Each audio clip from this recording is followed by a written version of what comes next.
Banshee was easily one of, if not the scariest Five Nights at Freddy's game I had ever played. Amazing atmosphere, wonderful sound design, and even pretty damn good game mechanics to go along with it. I've of course covered it on this channel before, and if you haven't already, you should go give that video a watch after this one. The game we'll be covering today reminds me of Banshee in a lot of ways, easily being another one of the most horrifying FNAF experiences I've ever had. However, with all of the good does come some bad, and while I feel there's nothing super bad about the game we're covering today, I do feel like there are a few things that we need to talk about with some very good tips for future game devs. The game we'll be covering today is Midnight at Star Stage, one of the newest FNAF fan games on the market with a lot of hype behind it. Today, we'll be diving into the game, talking about its story, gameplay mechanics, pros, and cons. So strap in with me as we peek behind the curtains of Midnight at Star Stage. Jumping right into night one, wasting no time, there's something super obvious I want to get out of the way immediately.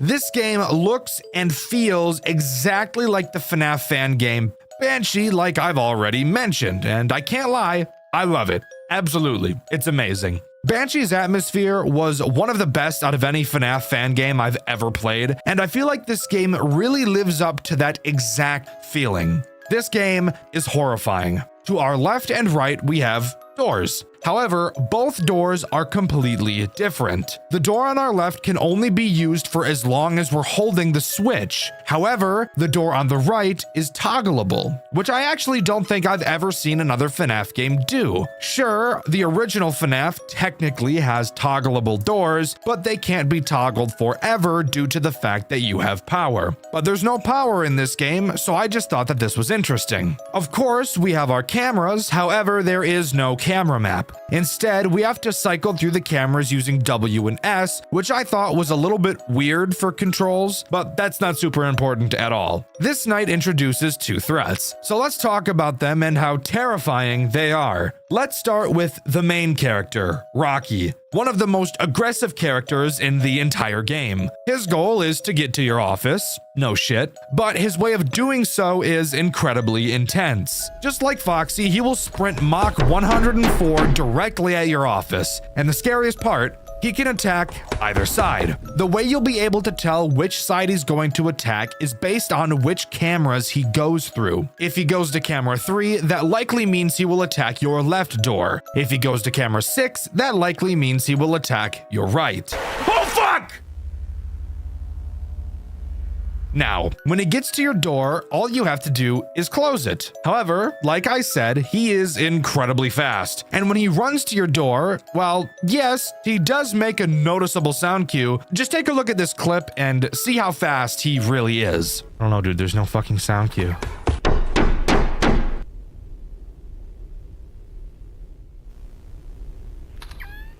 What? Yeah, he is very fast. And this game is about to be both really fucking hard and really fucking scary at the same time. Strap in, guys, it's about to get crazy. Anyways, moving on to the next threat we have to talk about, that being Rash the Cat. Rash the Cat really goes to show how difficult this game is going to be, and that mainly comes in the form of how much synergy he has with Rocky. Just like Rocky, Rash too can attack both of your doors. However, he is completely silent. Very reminiscent of Springtrap from Banshee, he will creep up silently to either of your doors and stare at you. All you have to do to make him go away is stare back. Oh my fuck!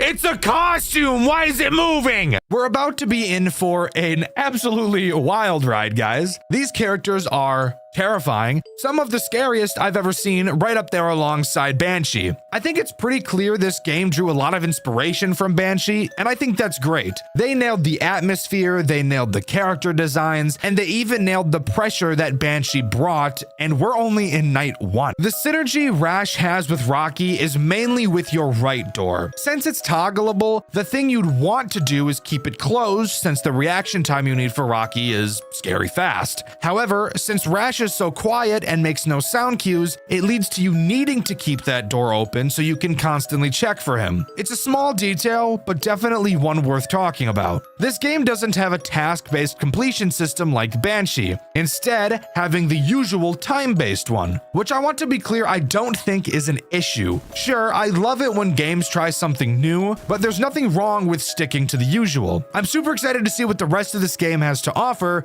so without further ado, let's move on to night 2. Psych! I lied. First, we have to talk about Night 1's post-night minigame, and why I don't give a fuck about it. In it, we have to collect a bunch of bullshit scattered around the building. Boring! I'd rather jump into a glitching wall and get teleported next to a ninja by a campfire.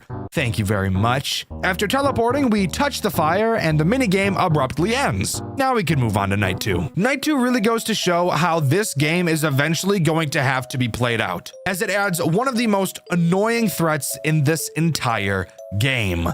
That being Bowie. Bowie acts as this game's eye slut. That's right. I'm coining a new FNAF term, and I expect it to be used very frequently by everyone in the fandom from now on. Eye slut refers to a character archetype that revolves around said character needing to be stared at, and that's the only fucking mechanic. And this game's eye slut is Bowie. Bowie will randomly move around cameras 3, 6, and 9. Some would even say, damn she fine. If you ever don't glance at Bowie for long enough, he'll appear at your door where no matter what you do, even if you close it, he'll still close the gap between his willy and your butt and start clapping your shit like a crowd after a good performance wanting an encore. The real issue with Bowie isn't even Bowie himself. It's more so due to the fact that it makes Rocky so much scarier. Whereas before, all you really needed to do was watch him so you could tell which side he was going to attack, while Bowie is active, you should be staring at him the entire time. So this leads to you needing to be able to react to Rocky every single time. So if your reflexes are shit, you will be shit at this night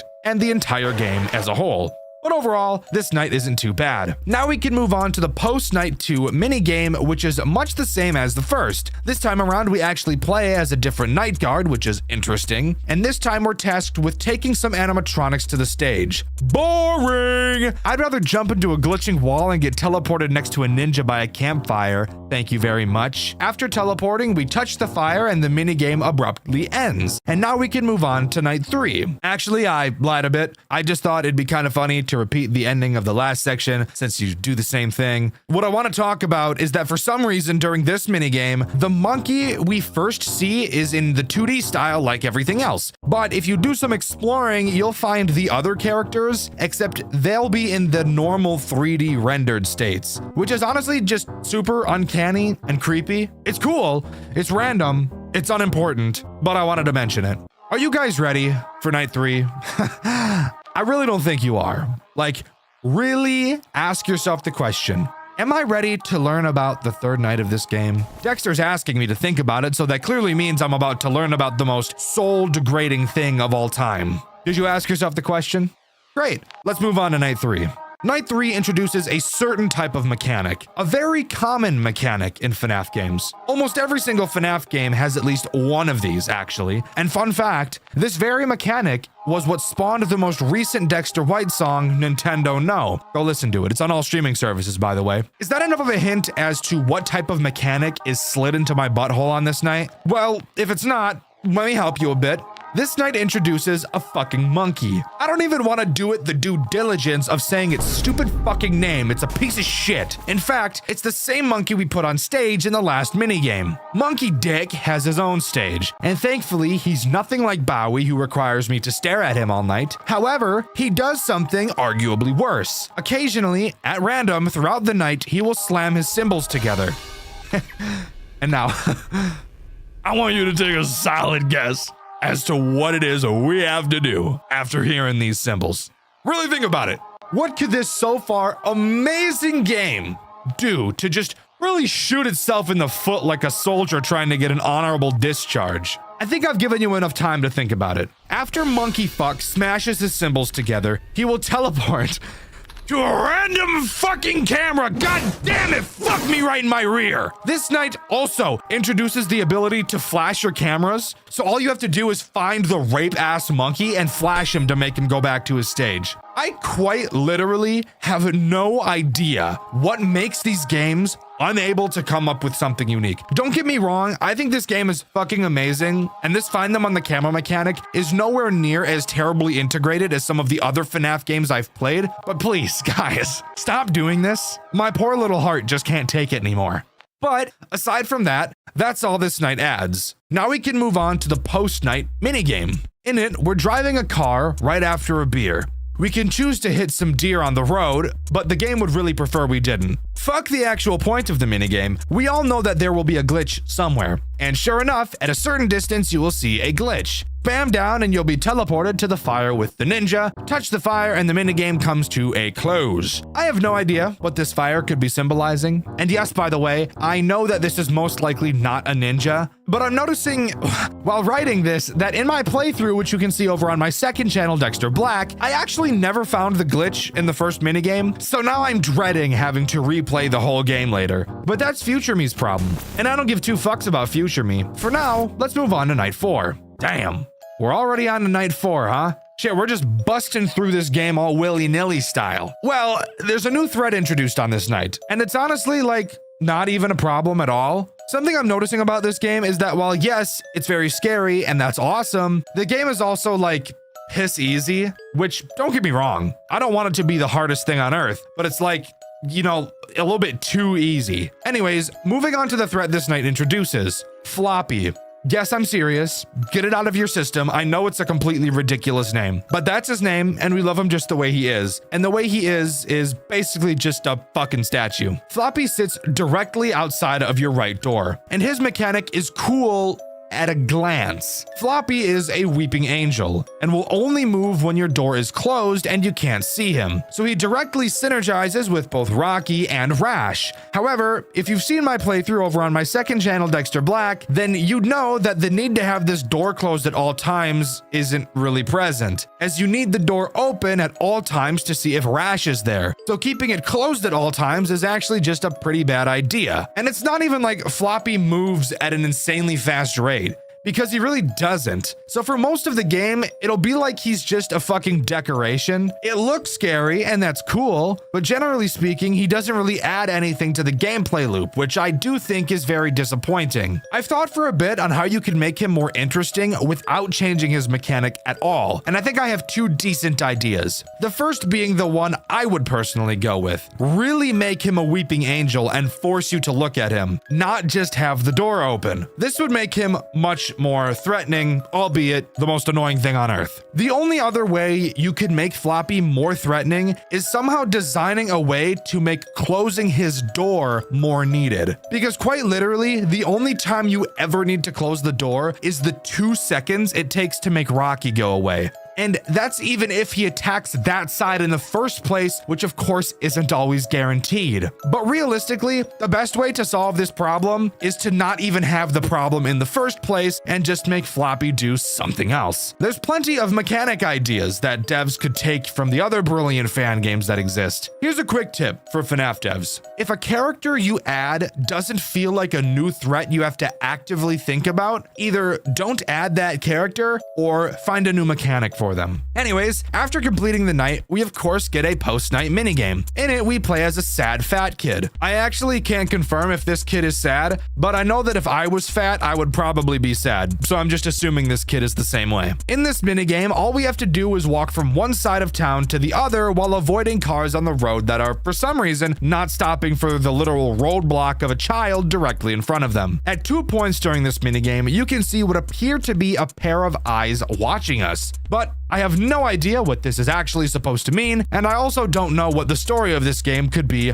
literally at all. Now, for the glitch, which this time around is completely unobvious. If you get all the way to the end of the map, what you're supposed to do is just touch the edge and you'll be booted to the menu. This is what I did on my playthrough, which you can see over on my second channel, Dexter Black. There's blood leaking out of me, knowing that I'll have to go back and fix this, but whatever. If instead of touching the edge, you instead go all the fucking way back, really getting tubby his exercise, and touch the edge next to where you started, which by the way shows no indication of being glitched, so this is just bullshit, then you will be teleported to the fire with the ninja, touch the fire, and we can move on to night 5. Night 5 introduces one new threat, and I'm honestly surprised that it does. Very uncommonly do I find FNAF games that consistently add a new threat with every night, and I honestly really appreciate this game for doing so. Albeit, both this threat and last night's threat are pretty lackluster. But before we talk about the threat this night introduces, we need to talk about this night's phone call. Because even though it's by far the shortest one, it easily is the most interesting we've heard so far. The phone guy just tells us that tonight will be our last shift, because the floppy suit almost killed the employee who was inside of it. So that's just based in Riz, I can't even lie. Anyways, on to talking about the threat that this night introduces. That being the fucking mouse that the game didn't tell me the name of, so that's just awesome. Mickey Mouse fuck-ass boy adds a mechanic that honestly might as well not even exist. I struggle to figure out whether I think the mouse's mechanic or Floppy's mechanic is more worthless to the gameplay loop. Dicky Mouse will randomly appear on whichever camera you're looking at. When he does, you won't be able to switch between cameras. To make him go away, all you have to do is flash the camera.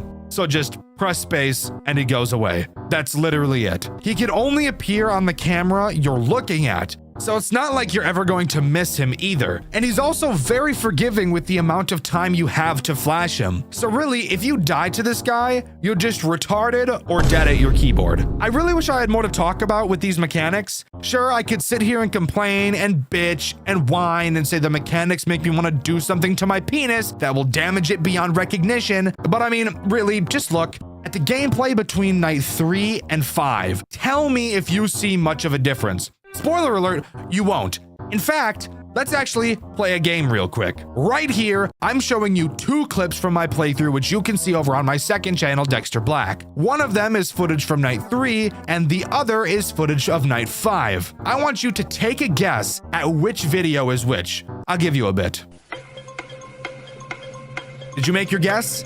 Well, fuck you, because both of these clips are night 5. That's how similar they are. So while yes, it's cool that this game is adding more animatronics, I just really wish they'd do something that mattered to the gameplay loop, but they just don't. Anyways, after completing night 5, we don't get a minigame in the same way we usually do. Instead, we get a cutscene. A child is talking to his father. At some point, the child leaves and the father spots one of the mascots and goes to talk to it. Upon interacting with the fucking mouse, we get jump scared and he asks the dad if he needs anything, and the dad says no. So like, why the fuck did you even go up and talk to him in the first place? Either way, with that, night 5 comes to an end. Night 6 is not what I expected at all. Discover it for yourself. Now you see, I don't like that you're saying it like that. What do you mean discover it for myself? Easily being the most interesting night throughout the game, albeit still incredibly easy. Night 6 is a boss fight night with this fucking thing. What the fuck is that? Whoa! What the fuck?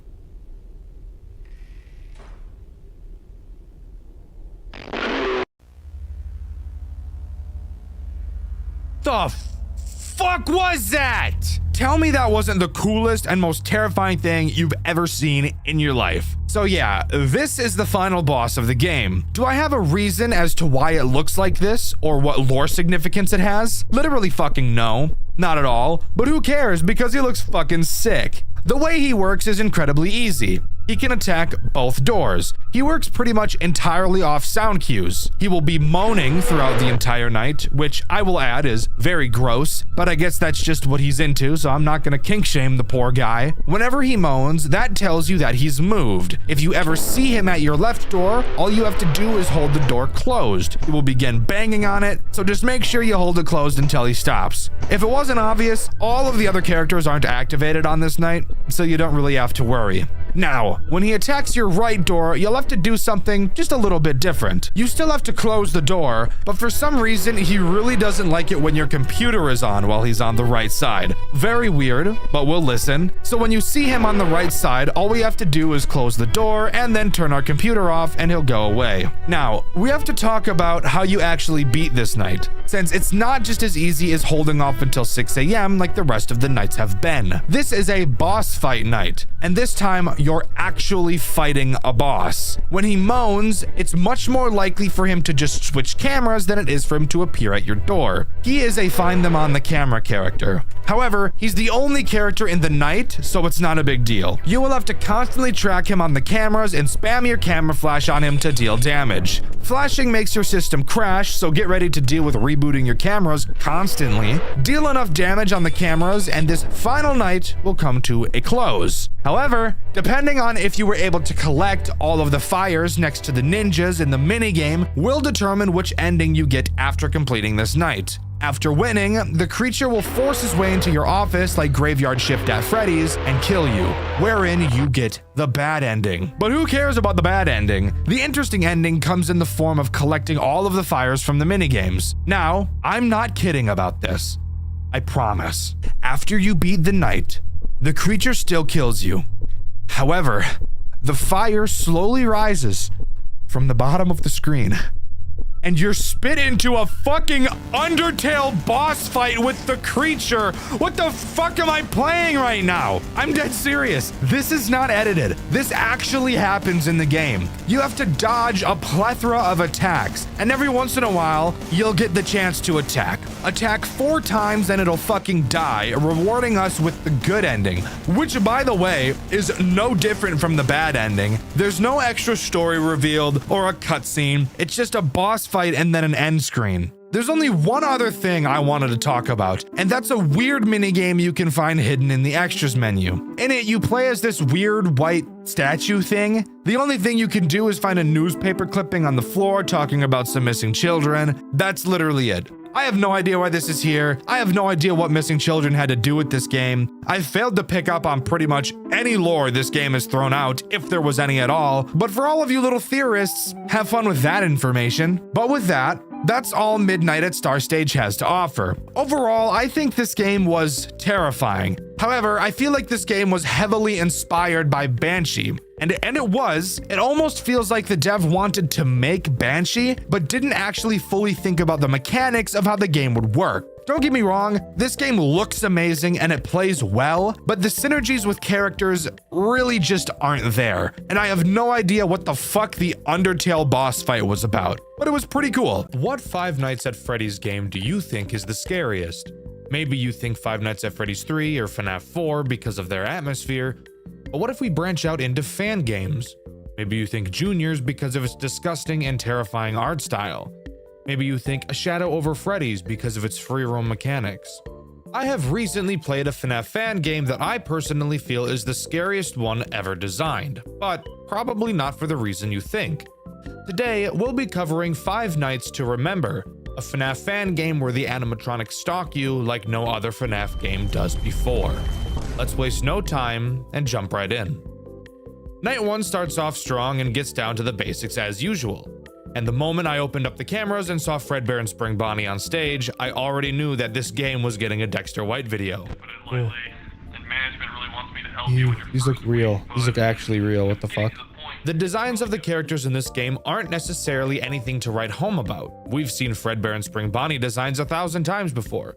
But the way they're used in this game, in combination with poses and lighting, are honestly some of the creepiest pieces of art I've ever seen. They almost look real. It's almost like they took a picture of 2 actual animatronics and thrown them into the game, and I love it. But the creepy and realistic poses don't end there. Every single camera frame with these guys just feels uncomfortable to look at in a good way.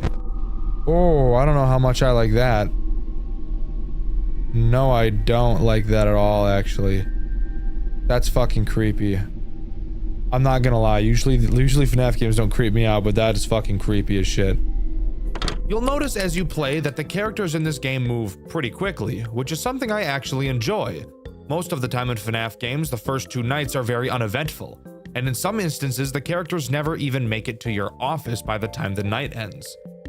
Once Spring Bonnie made it to my office, I knew 100% I couldn't ignore a White video on this game. Take a look for yourself. Oh my fucking god. Play the fucking tape and back up.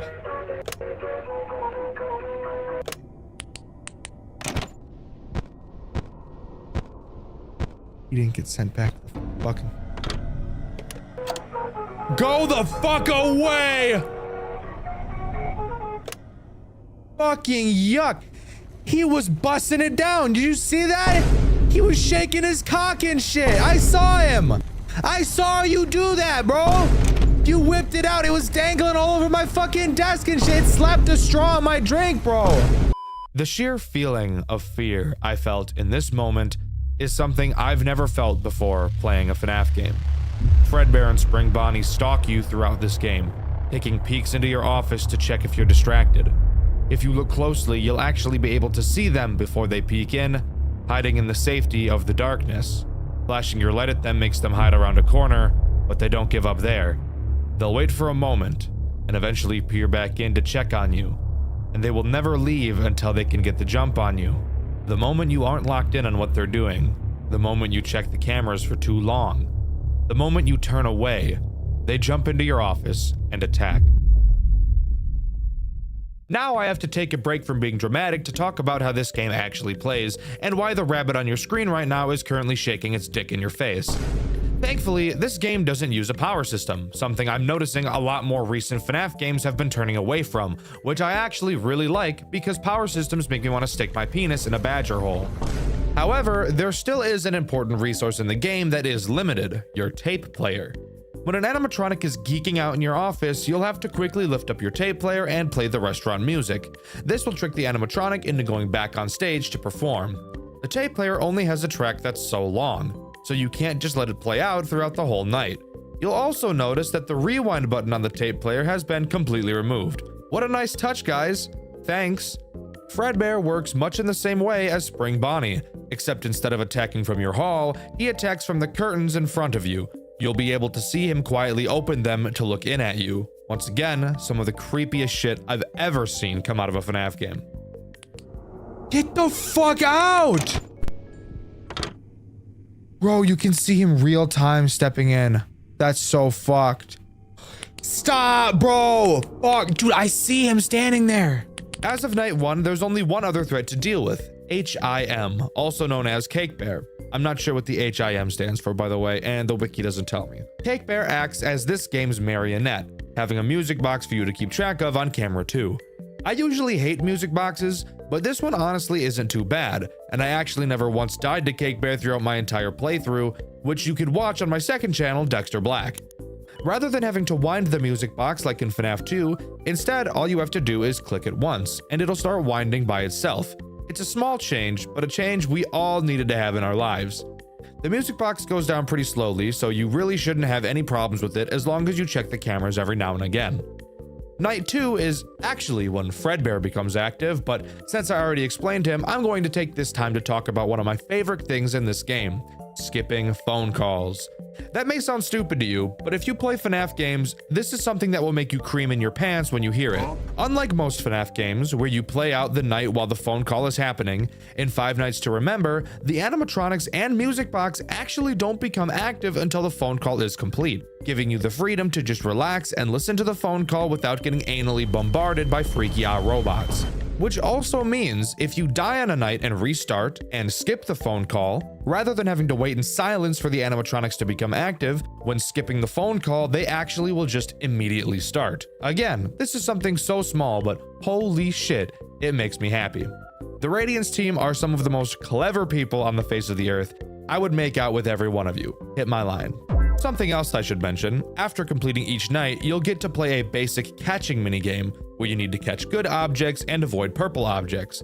If you get a good score, you'll be rewarded with an upgrade to your flashlight, which will cause animatronics at your doors to be stunned for longer when used. A FNAF game with upgrades. This is so fucking cool. Night 3 brings on what is probably this game's biggest threat: Vision Foxy. But before I cover him, I want to cover the other character added in this night: Vision Chica. Vision Chica works exactly the same as Phantom Chica does in Five Nights at Freddy's 3. She has a chance to appear on any camera, and you can't look at her for too long. If you do, she'll disable your camera for a short amount of time, which will leave you vulnerable to Cake Bear and Vision Foxy, who we'll cover now. Throughout the night, you'll be able to hear Foxy humming. When you hear him doing this, he will appear on either camera 8 or camera 1, aka the two cameras that lead directly to your office. You'll have to quickly figure out which camera he's on, and when you find him, you'll see him sprinting down the hallway. You will then need to pull down the cameras faster than I pull down my pants when I see Toy Chica, and hold your flashlight down on the doorway he's running towards. You'll be able to see him peer in at you, which is just so fucking cool and creepy. And if you keep the light held on him long enough, he will eventually go away. While this mechanic isn't by itself difficult, I'm sure you could guess that in combination with the other characters, Foxy is probably going to be your main run killer throughout this game. Something really great to note about Foxy, however, if Bonnie or Fredbear are at one of your doors, you'll know which camera Foxy will attack at, because he won't be able to come to a door that's already occupied. So keeping track of where everyone is and stalling them as long as possible can actually be used to your advantage. Night 4 is when this game really starts to ramp up in difficulty, and is also where you get to hear me complain. Yay! The part you've all been waiting for! Wouldn't be a Dexter White video if I didn't lose my goddamn mind, now would it? Night 4 introduces Vision Freddy and Vision Bonnie, the two characters that make me want to rip a baby owl into 40 pieces. Let's start with the most infuriating of the two, Vision Freddy. Vision Freddy has a random chance to appear in either one of your two doorways. He himself will never attack, but he will absolutely fuck up your tempo while you're trying to play. My strategy tended to be wind the music box, flash both doorways, and repeat. However, you're not allowed to flash Freddy. If you do, he will disable your flashlight in that doorway, which will obviously lead to your death. Oh shit, I was supposed to flash him. Oh yeah, okay, I see. I get it. I gotta be really fucking careful. I can't just grossly flash my lights. I also want to mention that this doesn't make even a lick of sense at all. I have one flashlight. How the hell did he disable it only on one side of my office? I can't even wrap my mind around that concept, but whatever. Vision Freddy will lead you to have all sorts of problems during your playthrough. Not only at this point will you have grown accustomed to constantly flashing your doorways without thinking, you've most certainly grown accustomed to flashing your doorways when you see something. And to now have something punish you for doing so is absolutely brutal. Now let's switch gears like Luffy over to Vision Bonnie. I said Freddy is worse than this, but that in no way means Bonnie isn't worse than a car accident. Bonnie has a chance to appear in the computer monitor on your desk at any time. Usually, the most inconvenient fucking time possible. When you see Bonnie on your screen, you will quickly have to find him on one of your cameras and stare at him. This is a mechanic in FNAF games I cannot fucking stand. I'm not totally sure why I hate it so much, but if I had to guess, I'd say it's because of stupid ass fucking geeked up Sheriff Slithers from Graveyard Shift at Freddy's. That goofy ass snake has destroyed my will to live. If you don't find Bonnie fast enough, I'm sure you could guess what happens. Your ass is on the menu at Golden Corral and Bonnie is hopping up and down in line like a fat ass waiting to chomp down on your muff. Before I dive into Night 5, I should quickly explain what's been going on throughout the phone calls up until this point. As the nights have gone on, the phone guy has been telling us about how the company has been wanting to switch to spring lock animatronics. Oh boy, we all know how this turns out. On one of the earlier nights, we actually see that Fredbear and Spring Bonnie are tossed into the back room and no longer start on stage, and that the new spring lock animatronics can be seen on one of the cameras instead. Fun fact, these spring locks never attack you. I jeebed in my pants when I saw them for the first time because I thought I was about to get bent over backwards and fucked in front of all of the animatronics by them. Well, on Night 4, we're told that someone will be testing the spring lock costumes in the morning for the first time. And on Night 5, you'll notice we have access to a brand spanking new camera, Camera 9. On this camera, we can see the very Springlock costume, with the corpse of one of the workers still inside. We're told on this night by the phone guy that he was there when it happened, and that they followed the protocol perfectly, and this still happened. In this game, no, this corpse is not William Afton, just some random employee, but damn! This is probably one of the coolest moments I've seen come out of a FNAF game, and it would have never been this cool without the phone guy's amazing deliveries on his lines throughout the game.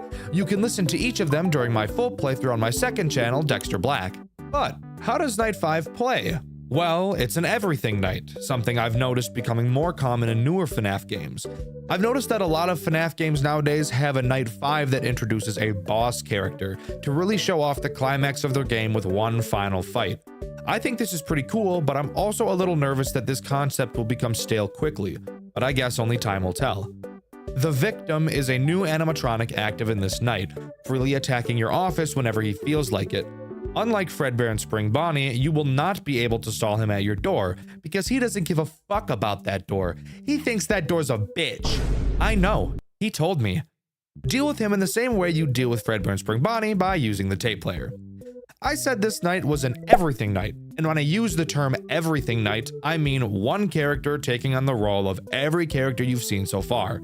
Golden Freddy does exactly this, or this game just calls him the Yellow Bear, taking the role of every other animatronic we've seen up until this point. The extra addition of the victim really drives up the difficulty of this night. The pressure is high the whole time, and you will barely have any room to breathe. But with all of the cool shit we've seen, we need to take a step back. And I need you to all take a breath with me, because what I'm about to talk about next will make you shit yourself. So just please, pause the video, get a glass of water, and get ready for me to talk about the stupidest thing you've ever seen in your entire life. Night 6 is a remake of an old FNAF game called One Night to Remember. And oh my god, is it dumb. Let's talk about it. One Night to Remember features an interesting cast of characters, to say the least, with characters we all know and love, like Fredbear, Spring Bonnie, Plushtrap, the original, Corpse, Stan, Mini Stans, Ben. Who the fuck is Ben? I'll go over this part quickly for the sake of your sanity. In your office, you have a music button. It's pretty much just the tape player from the main game, except you can't choose when to turn it off. It kinda just turns off whenever. If you see Fredbear at your door, you'll have to play the music to make him go away. If you see Spring Bonnie at your door, you'll have to play the music to make him go away. If you see the corpse at your door, you'll have to play the music to make him go away. If you see Stan on your ceiling, can you guess what you need to do? That's exactly right. You have to play the music to make him go away. That's the end of that running joke, thankfully. Mini stands don't directly kill you. Instead, if you sit in your office for too long without pulling up your camera, they'll make Stan move faster. Plushtrap will occasionally run past your window. If he does, quickly pull up your camera, and I guess he fucking dies for some reason. Ben is a G. If he shows up in your office, you have to play peekaboo with him and cover your eyes until he goes away. Ben has no concept of object permanence. He's 2. Finally, the original. He slowly moves around your cameras to your office. If he gets to your office, you die no matter what. Even if you play the music, which is bullshit. If you stare him down on the cameras, it will stall him, making him approach your office much slower. Do that for 6 hours and congrats, you've beaten this game's weird-ass Night 6. Hope you're proud of yourself because we've still got Custom Night to talk about. Usually, I don't talk about Custom Night, but this Custom Night has some new characters, and one of them I bet you fucking freaks will goon over. Thanks, Radiance team, for making me put goon bait on my screen. All 4 new characters are unlockable by completing Custom Night challenges. If you complete the 6th night of the game, you'll unlock Stan. Side note, I know that Night 6 is not a Custom Night challenge, hop off my pecker dog. Stan is pretty simple. Starting in your office, he will slowly try to drop down onto your head like any spider would do. Use the bug spray on your desk to keep him away. If you don't, Dunyan rings for you, bro. Also, side note, why would we use bug spray on a spider? Spider's not an insect. It's an arachnid. You know what? That's not important. If you complete the Imaginary Night challenge, you'll unlock Ben. Ben will randomly appear in your office and try to take a picture of you to post on his OnlyFans. When he does, you must quickly look left and right to prevent him from getting a good angle. And trust me, Ben loves his angles. You would take a picture with your ass out and your back bent in with your pussy barely peeking through from a low angle with your face in it, winking with your tongue out and your feet in it, and your arches exposed and your toes clenched and your torso at 3/4 rotation with your side boob and your nipples just out of sight with a choker on and your panties around your waist with the middle pulled to the side. Beating the Nightmare Challenge will unlock Bite, a character that will only move on the cameras if your tape is playing music, giving you reason to stall characters in the hall for as long as you can. If he gets to your office, it's 100% game over and there's nothing you can do about it. Finally, I have to talk about the edging material. If you complete the old school challenge, you will unlock Bunny. Bunny sits on your desk and seduces you. All you need to do to get rid of her is boop her nose. While she is seducing you, all of the other animatronics get jealous of you and become disgustingly more aggressive. All right, editor, get her off the fucking screen now. I don't need an army of gooners jeebing all over their iPads, bro. Thank you. And with that, that's all Five Nights to Remember has to offer. This is honestly probably the scariest FNAF fan game I've ever played. Throughout the entirety of it, I felt in danger. I felt like me using the light to push them away from the door was actually a last-ditch effort to save myself. It's a feeling of dread that no other game has ever been able to give me, and I think that's pretty neat. Roblox horror games, something that is pretty atypical for this channel. In fact, I've only talked about Roblox horror games twice on this channel before. One video being about Rainbow Friends and the other about Pressure. However, recently I've been getting suggested a couple Roblox FNAF games to play. I always knew there were FNAF games on Roblox. In fact, there's a couple of Roblox games that place really high on the official max mode list. Of course, I did always intend on getting around to playing these games, and if you follow Dexter Black, you'll see that I have played a couple, and the game that we're covering here today is one of those games.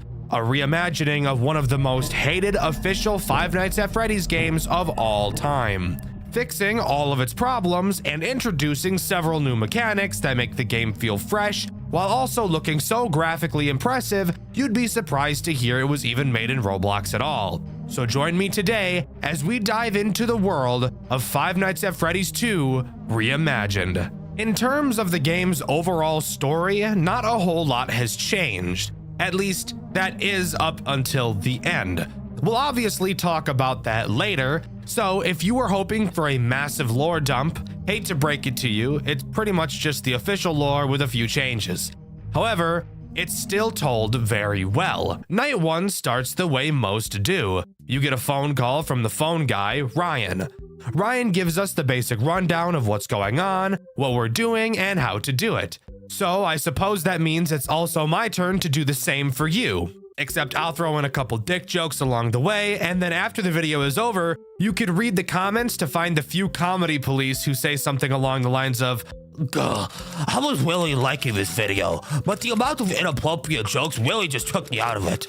I'm glad it took you out of it. Us normal people who aren't afraid to laugh at stupid jokes are going to continue to have fun. Keep seething. To start, there are many things that have stayed the same. Of course, the office layout is pretty much identical, 2 vents to the right and left of you, and a big open hallway in front. The camera setup has been left exactly the same as well, so at least we don't have to relearn the basics. What is different about the office, however, is the breaker box which can be found behind you. Opening it, we can find breakers to several of the cameras around the map, and I'll explain why this is important a bit later. One thing I do want to point out right now though is why we whip around at breakneck speed. Seriously, look at how violent this animation is. Calm down, buddy, you're gonna give yourself whiplash. Dude, why the fuck does dude move so much? He turns around, he fucking whips. Look at him. Fuck, it ain't that deep, bro. Anyways, the next thing I want to talk about is your flashlight, as that has also been changed slightly. To start, you'll notice there is no longer a battery life to your flashlight. So you may be wondering how Balloon Boy is supposed to work without his integral mechanic. Well, hold your dick, little spastic. You're getting way too far ahead of yourself. Let's slow it down and take this little by little. Your flashlight is now used to flash not only the hallway, but the 2 vents as well, as now the vents don't have their own dedicated button. Before we continue on, there's also one little thing I do want to point out about your office I thought was funny. If you take a look at the clock on your desk, you'll see a coffee mug is blocking the second set of digits, probably so that the developers didn't have to actually program the clock ticking second by second. This literally plays no role in importance in the entirety of the game. I just think it's fun to see the way devs are able to cut corners sometimes. Anyways, moving on to the first threat this night introduces, those being Toy Chica and Toy Bonnie. Oh shit, damn. Oh, damn, mama. Sorry. Boing. They work the exact same way they do in the original with some minor tweaks. For one, if you weren't aware, let me give you a quick fun fact about Five Nights at Freddy's 2. If you dig through the game files, you'll be able to find an unused asset for Toy Chica. It's never seen throughout the game and was originally intended to be used to allow her to glide across your office like Toy Bonnie does. It's even completely coded in, but it's never called in the actual game. Well, Reimagined brings this back, and in a big way. Both Bonnie and Chica will enter your office after being in your vents. However, unlike the original, where you can see both Toy Bonnie and Toy Chica staring at you in the vents, in Reimagined, they instead chose to bolt through your vents at the speed of sound, giving you no time to see them in your vent. When you hear them coming, you have to put the mask on fast. Like, I'm talking fast as shit. These guys aren't playing around at all. If they get their hands on you, they're gonna rock your world. I'm talking tie your own dick into a noose and make you hang yourself with it. Ooh. God, no, not that. I meant to fucking put the mask on, bro. I meant to put the mask on. That jump scare was insane, by the way. Seriously, I'm probably not going to get around to showing you each of these jump scare animations, but you should go check them all out because these animations are clean as fuck. This entire game looks super clean. Keep in mind, this is Roblox. It is so impressive how good this game really looks. Anyways, moving on to talking about the game. More specifically, Night 2 and the new threats it introduces. Hold up, Dexter. What about the marionette? Does she not become active on this night? No, dear viewer. No, she doesn't. In fact, the marionette is completely absent from this game. That's right, FNAF 2 Reimagined removed the music box mechanic from this game entirely. So, with my dick as hard as a rock from getting that information delivered to me, let's happily heel click our way into Night 2. Night 2 only introduces one new threat, but it's a big one, Withered Foxy. Now, I want you to pause real quick. I promise you, he is nowhere near as carpal tunnel inducing as he is in the original. In the original, Withered Foxy would appear in your hallway. You'd have to spam your control key to flash your light at him until he disappears. Every time you'd flash, an invisible value would increase by 1, and when it reached 20, he would go away. He also showed up frequently as fuck, making him the second most annoying character in the entire game, right after Toy Bonnie. So, how does Reimagined fix him? Well, he actually has two different mechanics. The first still has him enter your hallway. He'll make a breathing sound cue when he does. All you have to do is hold the light on him for a little bit and he'll leave. No spamming required. However, if you hear this sound cue and for some reason don't see him in your hallway, that means he's either in camera 1, 2, 3, or 4. You will have to find which camera he's in and use your flash beacon, which, by the way, is just a beam of light I've chosen not to mention so far. When you do, he'll fuck right off. Perfect. Something interesting about the phone call on Night 2 is that Ryan called us in the first place. At the end of the Night 1 phone call, he said he wouldn't be calling us again because the boss, presumably William Afton, is breathing down his neck. So getting a call on Night 2 is surprising. He said he saw William inputting new parts into the old robots. He also tells us that these old models are very aggressive, which is interesting because usually the phone guys in these games will refuse to tell us anything about what's going on. Night 3 introduces two new threats, those being Mangle and Withered Freddy. Mangle is the easiest to understand, so let's start with her. She follows a very basic path, starting at the prize corner and making her way into your hallway. From there, she'll just crawl across the ceiling into your office rather than entering the right vent like in the original. Of course, all you need to do is put the mask on and it's problem solved. Now, on to Withered Freddy, who is the second reason to look at your cameras aside from Withered Foxy. Freddy is not fooled by the mask, something that you may find interesting given the fact he is in the original. And I have a theory as to why he is this way. We know William is using new parts on the old characters, which is why they're moving. Well, Toy Freddy never activates throughout this game. He literally has no mechanics. So my theory is that William is using parts from Toy Freddy to make Withered Freddy move around. For what reason? That I don't have an answer to. Anyways, what does Freddy actually do? Well, he begins in the main room and will slowly walk throughout the building to your office. Since he's an older model like Foxy, he's very sensitive to light, so the flash beacon will push him back a camera. Every time he moves, he'll make a very noticeable sound cue, making it easy to keep track of him. Overall, a mechanic I'm not usually a huge fan of, but it does get some brownie points for having a sound cue associated with it, I suppose. It's also during the night 3 phone call we learn why Henry hasn't been showing up for work. Apparently his daughter died. Wow. Who would have thought? I wonder who could have possibly done that. Anyways, snooze fest bitches, night 4 time it is. Introducing the final 2 characters this game has to offer, Withered Bonnie and Withered Chica. Both do the exact same thing, but just attack different sides of your office. Bonnie will attack your left vent and Chica will attack your right. They're just like their toy variants with one key difference. They're not affected by your mask. So how do you deal with them? Well, let's be adults and use context clues like grown-ups. Both Withered Freddy and Withered Foxy are sensitive to light. So, given the fact that Bonnie and Chica are also both withered animatronics, it's safe to say they'd be sensitive to light too. So, when you hear them crawling in your vent, which it does have a different sound cue to the toys coming through your vent, thankfully, all you have to do is hold your flashlight on that vent until they arrive.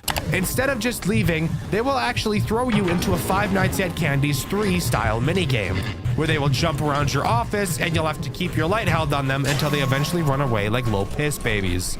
Night 4's phone call mentions that the back room is starting to smell really bad, like there's something rotting back there. Now, I'm no genius, believe it or not. I do talk about Five Nights at Freddy's for a living, but I'm gonna guess that that's because there's 5 dead children back there. Just a hunch, but I'm willing to bet I'm probably correct. Night 5 adds nothing new. However, I do want to use this time to talk about your breaker, since I haven't really done that yet. Occasionally, one of your cameras has the chance to randomly break and go out. When it does, all you have to do is turn around and reboot whichever camera went out. Super simple, and in all honesty, throughout my entire playthrough, which by the way you can see over on my second channel, Dexter Black, I actually rarely ever had this happen to me. And of course, another pretty important thing to bring up is the lack of characters in this game. Notably, Balloon Boy, the Marionette, Withered Golden Freddy, and Toy Freddy are completely absent and have no mechanics. And I actually think that the reasoning for this makes sense, if my reasoning is correct, that is. So, many of the characters in the original Five Nights at Freddy's 2 just do literally the exact same thing. Tell me what the difference between Toy Freddy and Withered Freddy are. Spoiler alert, there is no difference. In fact, the toy animatronics are actually disabled on nights 3 and 4 to instead be completely replaced by the Withereds. They serve no interesting purpose at all. You don't need Balloon Boy since there's no flashlight battery. The Marionette doesn't make sense since this game came up with a much better way to force you to look at the cameras.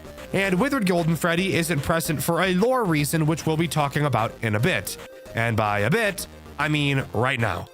After completing night 5, we get this cutscene.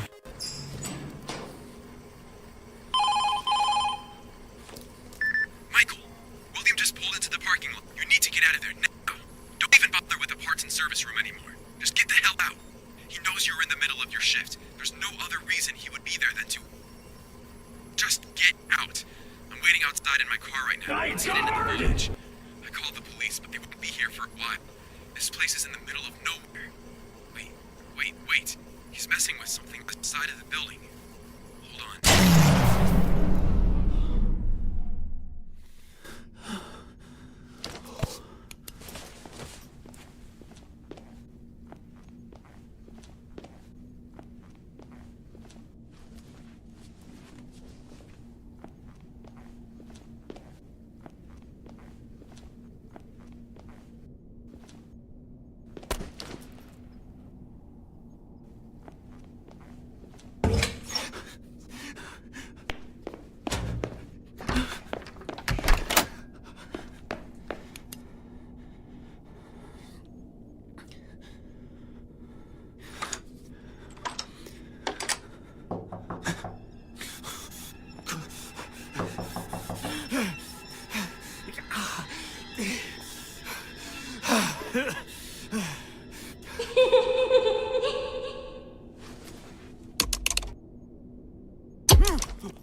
to hurt you. He's afraid of me. He won't follow you in here even if he could. How in the world are you talking to me? What do you mean? I'm right here, aren't I? You're not human. How could you talk to me? I'm not human? Look at my hands right here. I'm talking to you right now. But, never mind. Oh, this is insane. Who are you? My name is Charlotte. What the hell happened here? He hurt us really bad. I was bleeding here, then I fell asleep. I can't move anymore. You were bleeding? Yes, I was bleeding right here, I think. After that, I don't remember much. Then I woke up. Do you remember anybody else here with you? My friends were here. He hurt them too. I tried to stop him, but the more I cried, the more it hurt. I just wanted them to be safe. I'm sorry. You said he hurt us. Who is he? You know who he is. I believe I do. He's here right now. William. I know that. He won't come in here anymore. He is afraid of me and my friends. Are your friends the ones out there right now? Yes, but they're confused and angry. They're looking for the one who did this to them. Why are they so aggressive to me? I would never. William was masked when he hurt us. They don't know who to blame. It doesn't help that you're wearing that uniform. Why don't you just tell them? It's not that easy. I can't talk to them the same way I can talk to you. They won't listen to me. I think they're still in shock. How do you know the truth? My father knew William. They were business partners. I never thought he would hurt us. I trusted him. Do you really believe you're still human? I don't feel any different. I can still see my hands and they look like my own. I just feel a little cramped. If I think about it too much, I'll go mad. Where did William hide you and your friends after he hurt you? I don't know. As I said, I fell asleep after he hit me. Is there any way I can help you or your friends? Help you move on? Burn this place to the ground. But It's the only way to help my friends. They'll get nothing from revenge. It'll only make them more confused. okay, I can help you. Wait, one more thing. Yes? I haven't heard William in a couple of minutes. What is he doing right now? Hiding, like a coward, waiting for me to kill you. He thinks I'm like the others. He believes that when my friends inevitably kill either you or Ryan, they'll get the closure they need to leave their bodies. It's a pipe dream, but his last resort. He's been trying to get us out for days now without destroying the characters. Your father. You said he and William were business partners. His name is Henry, right? Yes, his name is Henry. Please tell me he's alright. I don't know. He's been looking for you. He filed a missing persons report to the police and he hasn't come into work for a week. I don't want him to see me like this. He'll find out the truth sooner or later. Okay, I think I'm ready. Thank you for this. Break those pipes in the kitchen and you'll release flammable gas into the building. Do you have a lighter? Of course. William is hiding in the bathroom right now, waiting for you to walk down the hallway. Don't worry, my friends will find him shortly. They're relentless, as you would know. He doesn't have the slightest clue how aggressive they've gotten. It won't be pretty. He'll get what he deserves. That he will. Quiet. Listen. Quick, now's your chance. Let this place just become a bad memory.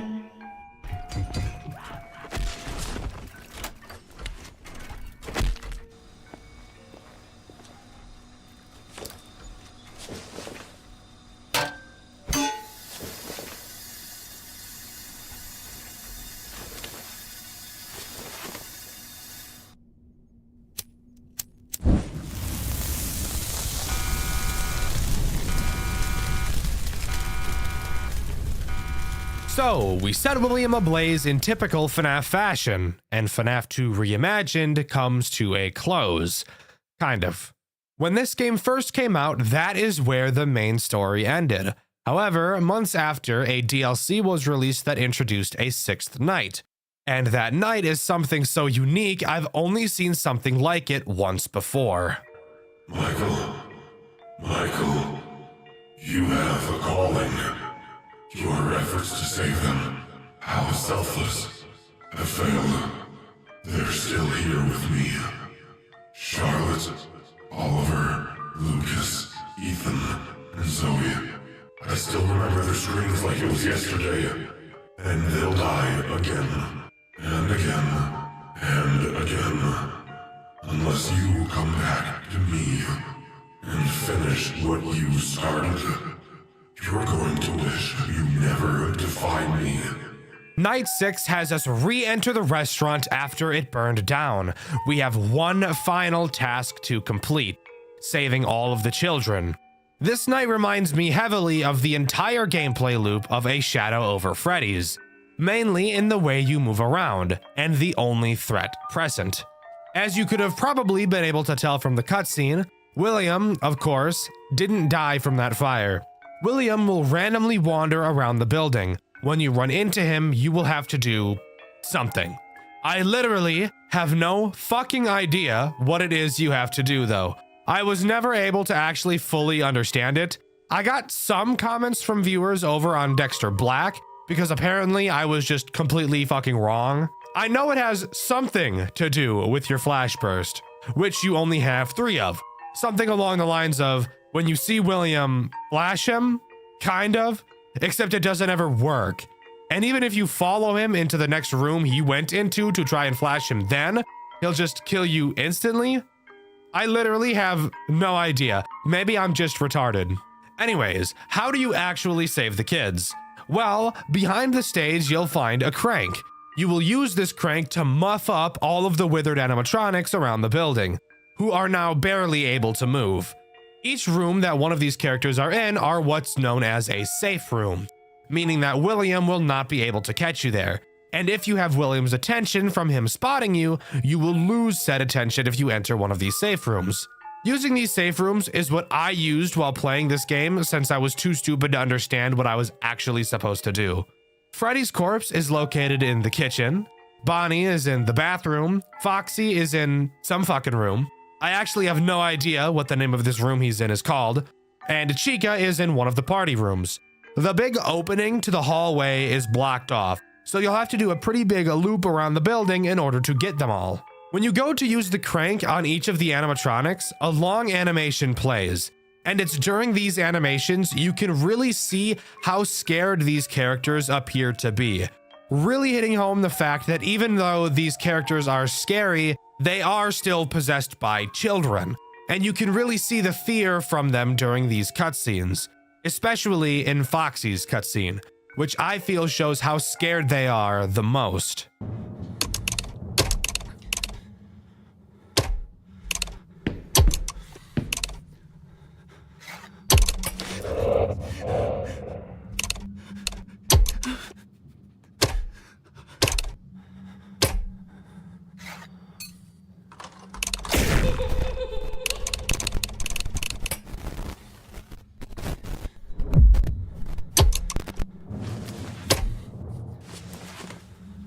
After saving all the kids, you can go to the back room to save Golden Freddy, only for this to happen.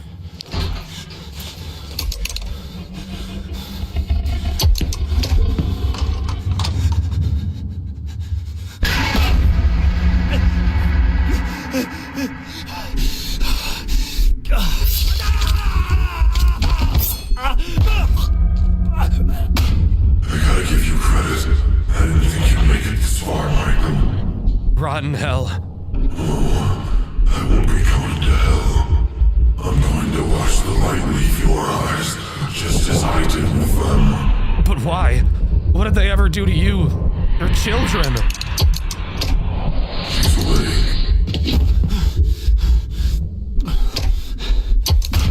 Are you down for good, Michael? You never give up. That's what I like.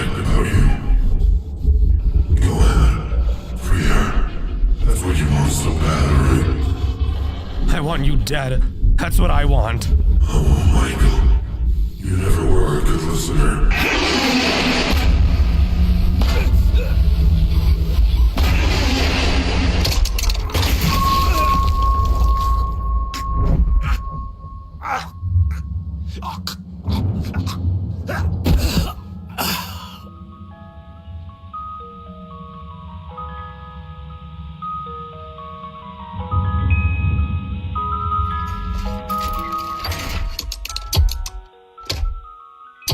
And with that, that's truly where Five Nights at Freddy's 2 Reimagined comes to a close. A borderline perfect recreation of one of the community's most hated official FNAF titles. But now we have to ask the question, was a remake like this necessary? Did we really need someone to change the original game? I think the answer to that question is a resounding yes. Out of all of the official FNAF games, even though FNAF 2 isn't my least favorite, I can totally agree that it is the most boring and, in my opinion, the most uninspired. I mean, FNAF 2 only released 3 months after the first. That is not a lot of time in development for a game of any degree, and I think it really shows. From reusing mechanics from other characters to artificially inflate the roster, to having mechanics so utterly boring and bullshit like the music box in Withered Foxy, I truly think it's only fair to say that this game did Five Nights at Freddy's 2 better than Five Nights at Freddy's 2 ever could itself. Not only does this game look better, it plays better, sounds better, and is more enjoyable to play overall. Nothing feels too RNG based, and each character's mechanics are solid and unique enough. One of my biggest issues with the original Five Nights at Freddy's 2 is the fact that there is only one vent noise, but there are around 14 different instances where a vent noise plays, making the entire night a confusing, overstimulating mess. Of course, another very common problem people have with Five Nights at Freddy's 2 is the RNG. Of course, technically speaking, it can be beaten with no RNG, but that requires you to have a fuck ton of timers and a bunch of other bullshit, and normal people probably aren't going to be doing all that. What makes a horror game truly scary? Is it jump scares, atmosphere, build-up? Well, of course, all of these things together and more is what builds up a horror game to be something amazing. But I think if I had to choose one word to answer the question, what makes a horror game truly scary, my answer would be realism. In order for your game to be truly scary, I feel like the player has to be able to connect with your game on a personal level. And what better way to make that happen than to make the environment around them feel real? The game we'll be talking about today, I feel, pulled this off almost perfectly. A Five Nights at Freddy's fan game that was able to capture the real feel of an office, an environment, and realistic means of self-defense in a situation that seems so dire, you'd think you'd never be able to make it out to tell the tale. The game we'll be covering today is Freddy's Reanimated, the most realistic FNAF game ever made. Reanimated does not begin like most FNAF games tend to. This game opens to a dark void. We're told that when we die, we will be brought back to this void and that we won't be remembered. However, if we are to be remembered, what is the name we'd like etched into our headstone? And it's here where we can actually choose a name for our character. Afterwards, we're booted into the menu where we can begin the game. As the game begins, we're given a pretty eerie opening cinematic, something pretty uncommon with Five Nights at Freddy's games.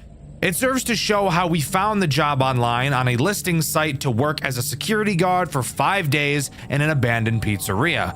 Fantastic!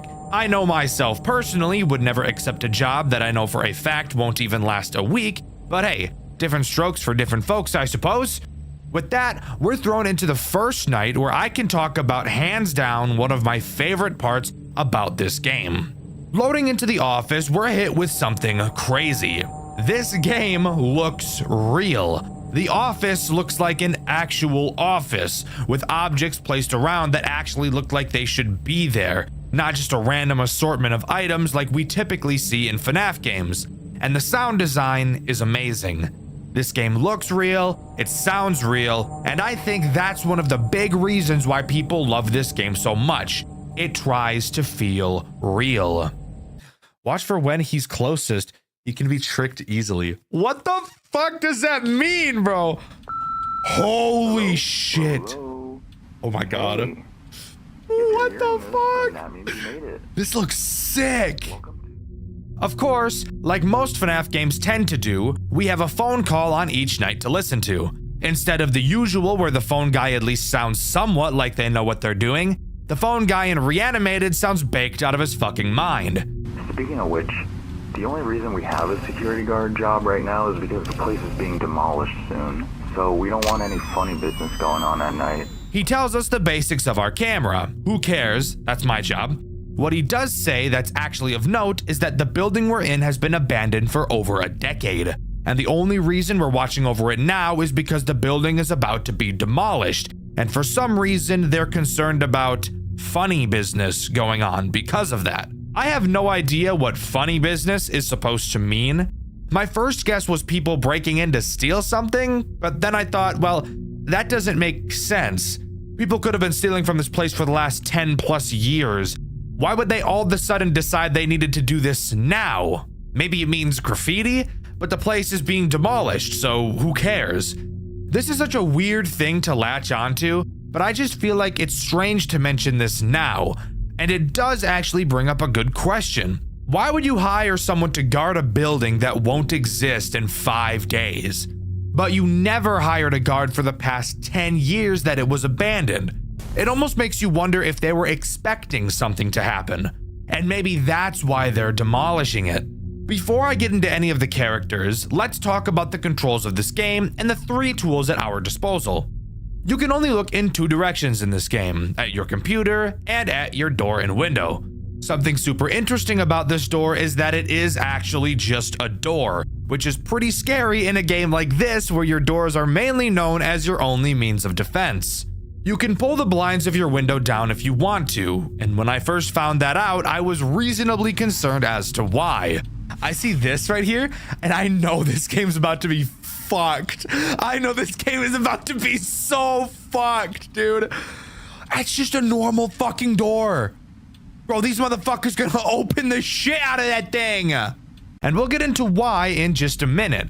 But first, I really want to talk about the cameras and why they serve to be one of the most difficult things to deal with in this entire game. Upon looking at the cameras, you'll realize there's no typical camera map and buttons.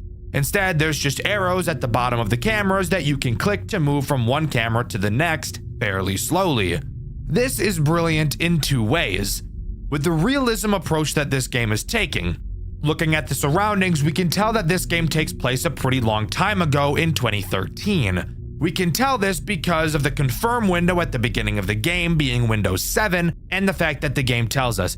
But I just wanted to seem cool by pointing out that I knew what the Windows 7 UI was. Shut up.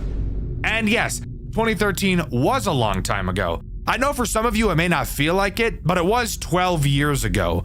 That's older than some of my audience who, let's be honest, really shouldn't be watching my videos. Mom and dad, monitor your kids, fuckhead. Knowing this and knowing that the game is aiming to be realistic, opting to use a slow, outdated system like this is genius. Even if, yes, I think it's AIDS and very annoying. However, once we start talking about the way this game plays, I'll bring up why I think the way these cameras are set up is needed. Anyways, on to the reason why I think this is as annoying as it is. Mainly because it's not consistent in one way that I would expect it to be. There are 9 cameras in total to surf through. When you reach camera 9, if you press the forward arrow again, you will be sent back to camera 1. That makes sense. So, what do you think happens if you press the back arrow while on camera 1? If you said you go back to camera 9, you would be completely wrong because the back arrow doesn't even fucking exist on camera 1. Why is this the case? I have no idea. If it was consistent either way, this wouldn't bother me, but you can cycle in one direction and not the other. And yes, this is noticeable and it does matter. Now we can finally talk about the first threat this game throws at you. I'm sure you could have guessed who it is. That's right, it's Chica. I lied, it's Bonnie. Of course it's Bonnie. Surprisingly, each character in this game attacks you in a unique way. Even though we only have 3 tools, this game somehow manages to make each character vastly different from one another, and I think that's amazing. Bonnie's main goal is to sneak into your office. He will move around the cameras until he gets to your door. And when he gets to your door, be ready. Close that motherfucker! Oh my god. Dude, literally fuck that. Literally fuck that. The moment I saw this, I knew that this was getting a Dexter White video. And even the people in my comments over on my second channel, Dexter Black, knew that this game was getting a White video. I actually had another video lined up for this week, and I've chosen to postpone it so that I could talk about this game first, since I love it so much. It's moments like these that FNAF games need. Once Bonnie is at your window, all you have to do is hold down your blinds until you hear his big fat feet galloping away. Not an overtly difficult character to deal with, but really paves the way for what the rest of this game has to offer. Luckily for us, there's a post-night minigame section after each night that we get to talk about. But hold up, Dexter. Don't you usually hate post-night minigames? Yeah, typically I do. However, this game's post-night minigames don't make me want to shove a porcupine in my asshole backwards. There's no repetitive 8-bit minigames, and again, what we're doing in these minigames still feels realistic. After completing the night, we get another call from the phone guy. He asks us before we head home to go into the storage room and find an old computer, which we can use to upload some old pictures and footage of the building to the cloud. He says he wants to upload some of the interesting stuff to his personal blog, which I'm sure violates some sort of contract, but who am I to care? I break the law all the time. For example, if I was in the UK, I'd probably be arrested on the spot because of the language I choose to use. Anyways, something I think is cool is that we actually get to walk into the back room. We don't just miraculously get placed there. This will become important later, by the way. After walking into the storage room, we can access the computer and start uploading files to the cloud. You'll notice that you can turn to the exit of the room. For now, it's unknown why. After waiting for ages for the upload to finish, we walk out of the storage room and finish out our shift, moving on to night 2. On night 2, we get another call from the phone guy, where we find out that our player is actually trying to do something about the fact that the characters are moving. Apparently, we sent an email to the phone guy explaining that we saw Bonnie moving. We called him the creepy rabbit, which seemed to frustrate the phone guy a little bit, to the point he corrected us on his name. Oh yeah, and that creepy rabbit you were talking about, he has a name. It's Bonnie. Sure, this could have just been playful, but I get the funny feeling it's not. The threat introduced on this night is Chica, arguably the least threatening character in this entire game. Chica will randomly wander around your cameras, and she has the chance to charge at your door from 2 of those cameras. Except the difference with Chica approaching your door is that closing the blinds will not stop her. She can attack on cameras 2 and camera 4. You can tell when she's going to attack based on the position she's standing in. On camera 2, she'll be very close to the camera, and in camera 4, she'll be on the very left side of the camera. When she is in either of these 2 positions, you will need to use the flash button on your cameras to flash said camera and scare her away. You may be wondering why there's a flash on these cameras. That's not very realistic, and Dexter, you told me this whole game was realistic. And now hear me out. Usually I'd agree with you, but I want you to take that concern like a boomerang and launch it as far away from you as possible. Night 2's post-night minigame has us go back to the computer in the storage room to fiddle with the power system. Now this you can complain about because I have no idea what the hell that is supposed to mean. And actually doing the task doesn't really answer anything either. We are shown a series of sliders that we have to quite literally fiddle with. Apparently doing so will reset the power. How do you tell you've put the sliders in the correct spot? Well, you just have to do trial and error. Move one slider a single place, press reset, and if it turns red, change it again. This is very monotonous. If only there was something else on this night to cure my boredom.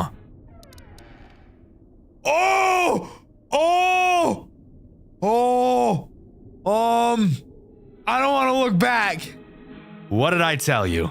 It's moments like these that really make these FNAF games stand out.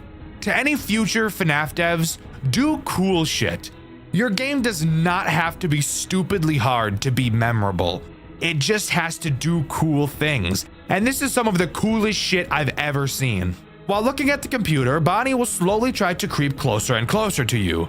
You will have to look back at him lest he shoot his Jeep juice all over your spine.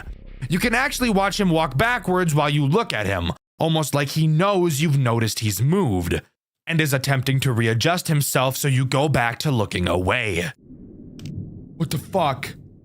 Oh my god, oh my god, oh my fucking god! Did you see that shit? Motherfucker just crip walked back, he moonwalked. It's honestly some of the creepiest shit I've ever seen come out of a FNAF game, and I love it.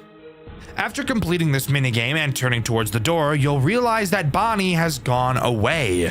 Obviously getting bored of you because you're boring. So all we have to do now is walk out of the building. You want me to walk out that motherfucking door? You honestly want me to walk out that fucking door? I mean, I'll do it, but fuck. Oh my fucking god! This game is fucking awesome, by the way. But now it's time to move on to night 3. On night 3, the phone guy says he got another email from us because we told him that Chica was now moving too. He said that in case anyone else starts moving, we should use the flash, because they're probably not used to bright lights. Again, I find this weird coming from him. And come to think of it, why would any of the animatronics from any FNAF game be sensitive to light? They're always on stage where bright lights are beaming on them almost constantly. So I just find it odd how much the phone guy seems to want us to do this. He ends off the call by stating he wanted to tell us a story, but he's out of time. Maybe we'll hear that story another day. For now, let me tell you the story of Sparky the dog. You remember, the hoax character that was said to be in Five Nights at Freddy's 1 way back in the day? Yeah, for some reason he's in this game. And he's the threat introduced on night 3. His mechanics are simple, but really start to show how annoying this camera system is going to become. Occasionally, Sparky will bark. When he does, he will be teleported to a random camera. You will have to find which camera he's on and flash him. Am I a huge fan of this mechanic? No, not at all. And I'm really not a fan when I have to meticulously scrape through each camera one by one.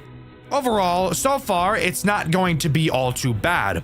Keep your eyes on Chica, find Sparky every once in a while, and occasionally hold the blinds for Bonnie.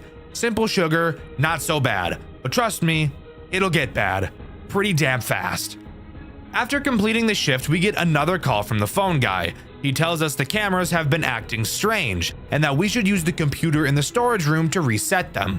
He also curiously mentions that he has remote access to the camera system.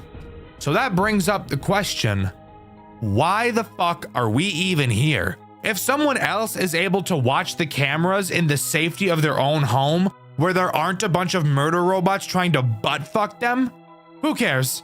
Let's just finish our shift and head to the storage room. I'll see you on the flip side. I'll see you in the grave, asshole. So let me tell you a little something. Oh my fucking god! I love this game. I don't know if that was obvious or not. Entering the storage room is when we enter by far the most difficult minigame section in this entire game. I'm not kidding. We're tasked with literally just holding a button down on the PC. Once it charges all the way, we'll reset a camera and move on to the next one. However, when you let go, the bar will very quickly decrease. That may not sound so bad. It would only be bad if we had a certain purple distraction trying to blow our backs out now, wouldn't it? What the fuck? What? Bro, he's fast as shit. Bonnie is the sole reason why this minigame is so AIDS. Bonnie, for some reason, thought that today was the day he was going to take the Rock Lee ankle weights off and show us his true speed. Bonnie is so astronomically fast during this minigame, it's not even funny. 3, 2, 3. Oh my motherfucking god. Oh my fucking god. Oh my fucking god. Can I break his knees? You have maybe 2 seconds of time to look at the screen before he kills you, so you have to be fast. And what adds to the difficulty of this night, the hitbox of the progress bar you have to click and hold. Swiping your mouse back and forth to check on Bonnie, then moving back to the computer is insanity. And when you come back, you have to hold the position of your mouse on this tiny little progress bar and continue to hold. But you can only hold for maybe 1 second before you have to turn back around to Bonnie and wait for him to walk all the way back to the door. And keep in mind, the progress bar is decreasing every time you look away, so you're really just fucked. And once you complete a camera is when you notice you have to fix 3 more. And if you ever die to Bonnie, go back into them all over again. Fuck you. This minigame took me around 30 minutes to finally complete. It's unironically the second hardest canonical challenge in this game, and I would love to have to never do it again. Oh, but one more interesting detail about this minigame. The final camera you fix briefly shows Foxy in the camera. Oh boy, I hope that's not foreshadowing or something. After completing that hell, we don't have to almost get touched by any robots on our way out and are free to move on to night 4. The phone guy calls us and fucking rambles about some bullshit I don't care about. He says that there was an ancient civilization that archaeologists found, and those researchers were later haunted by handprints of the ancient civilization. Again, I really don't give a fuck. This is purely symbolic for the story of the game, which I'll talk about later. But this was the story he was itching to tell us. I would rather itch my balls than hear him talk about that again. The threat introduced on this night is Foxy. Spoiler alert, the camera was foreshadowing something. Foxy acts exactly how you think Foxy would act. You have to look at him to stall him, and if you don't, he'll run to your office. But as I'm sure you could have guessed, he too doesn't care about your door.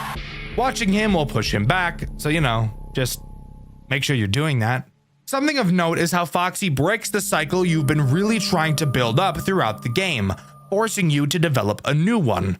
Up until this point, watching Chica has probably been your main focus, but now with the character that demands even more attention, I'm sure you could figure out why Foxy will put a big wrench into your plans.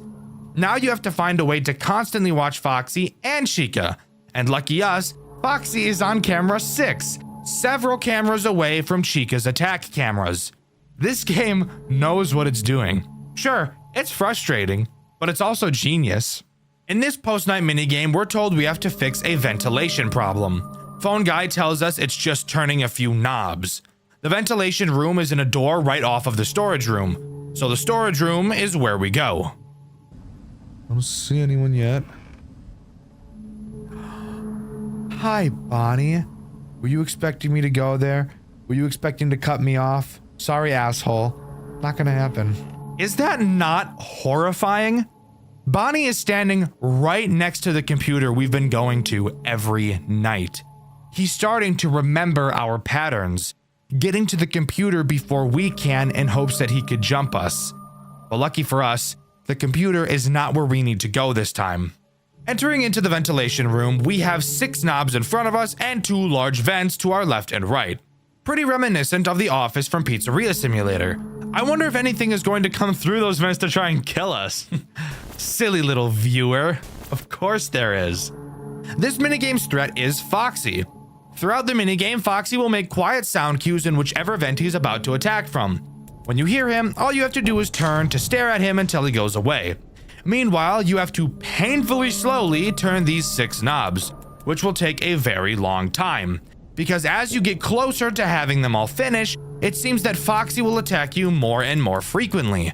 After completing this task, we can leave with no other funny business taking place. Finally, we're left with one last night. One last thing standing in our way, and this game holds no punches in introducing it. Before you is something long forgotten. Something that was once loved and cherished, but now it lies broken. It is left abandoned. You know what becomes of something long forgotten. It dies a second death. It grows cold.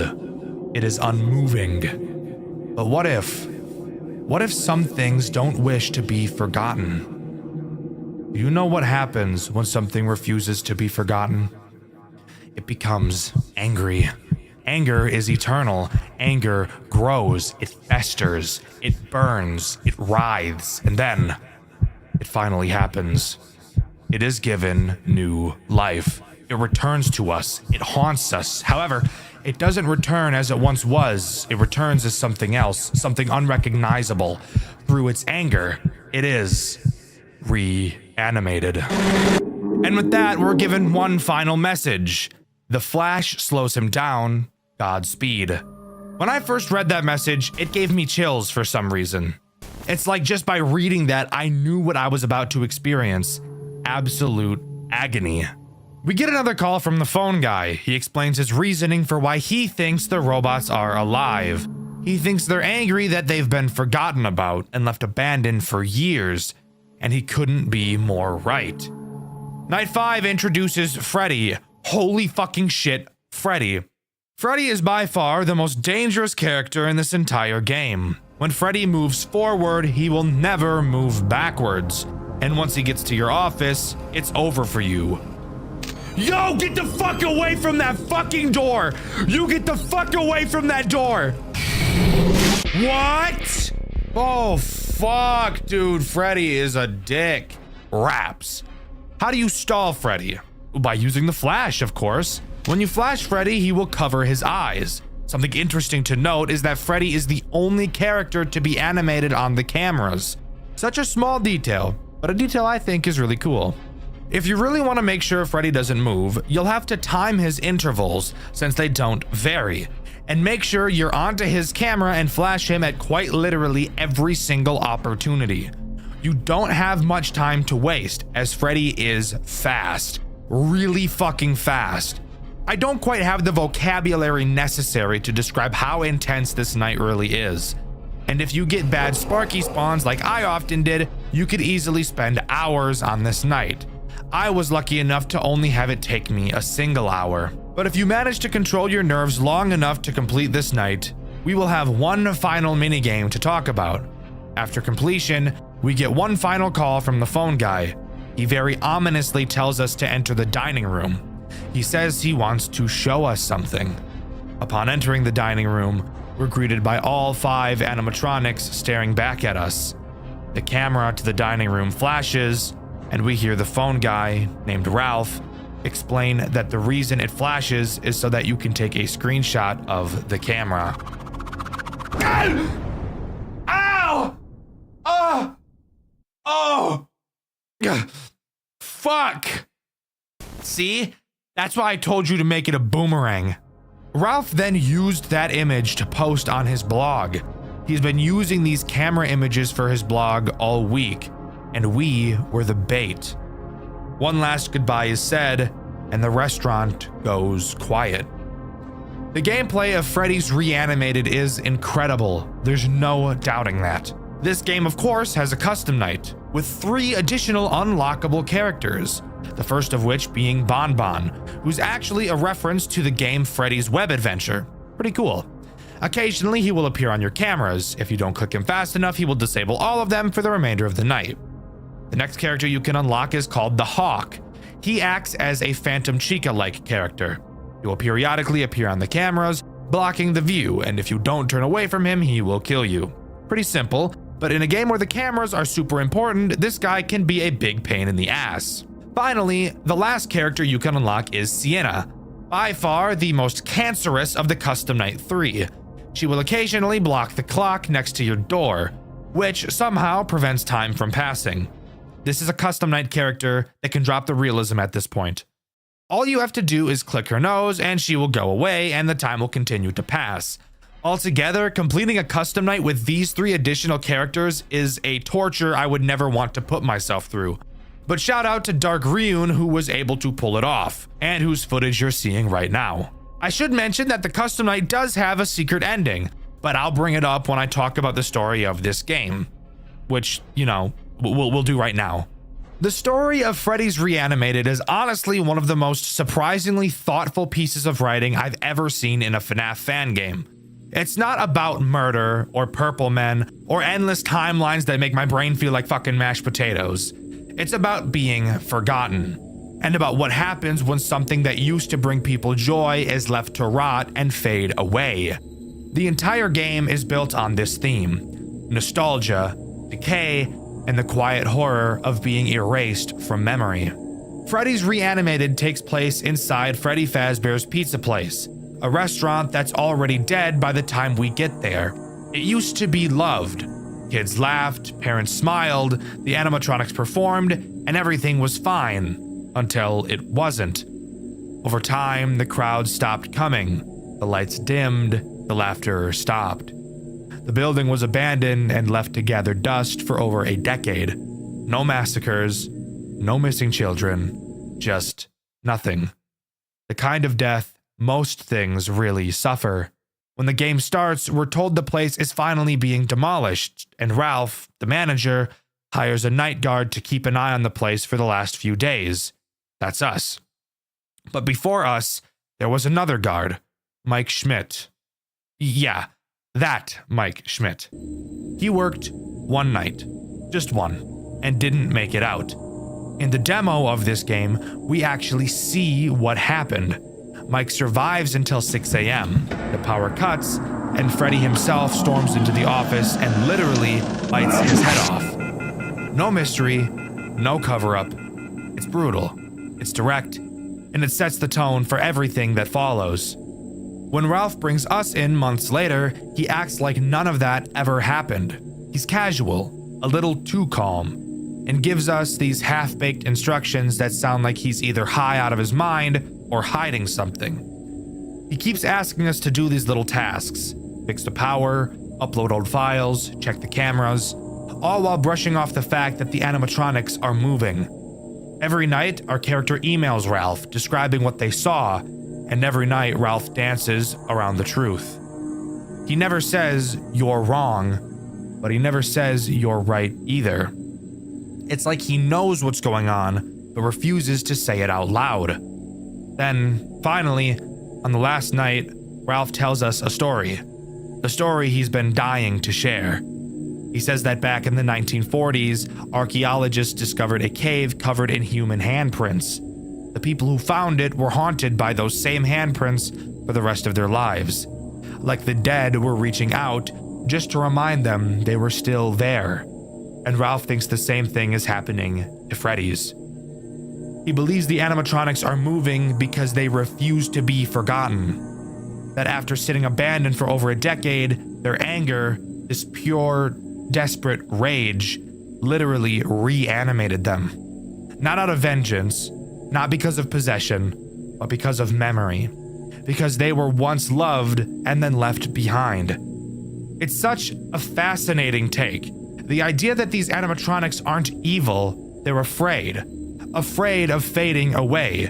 It's one of the first FNAF fan games I've seen that makes you feel sorry for the monsters chasing you. They're not killing you because they want to, they're killing you because they don't want to disappear.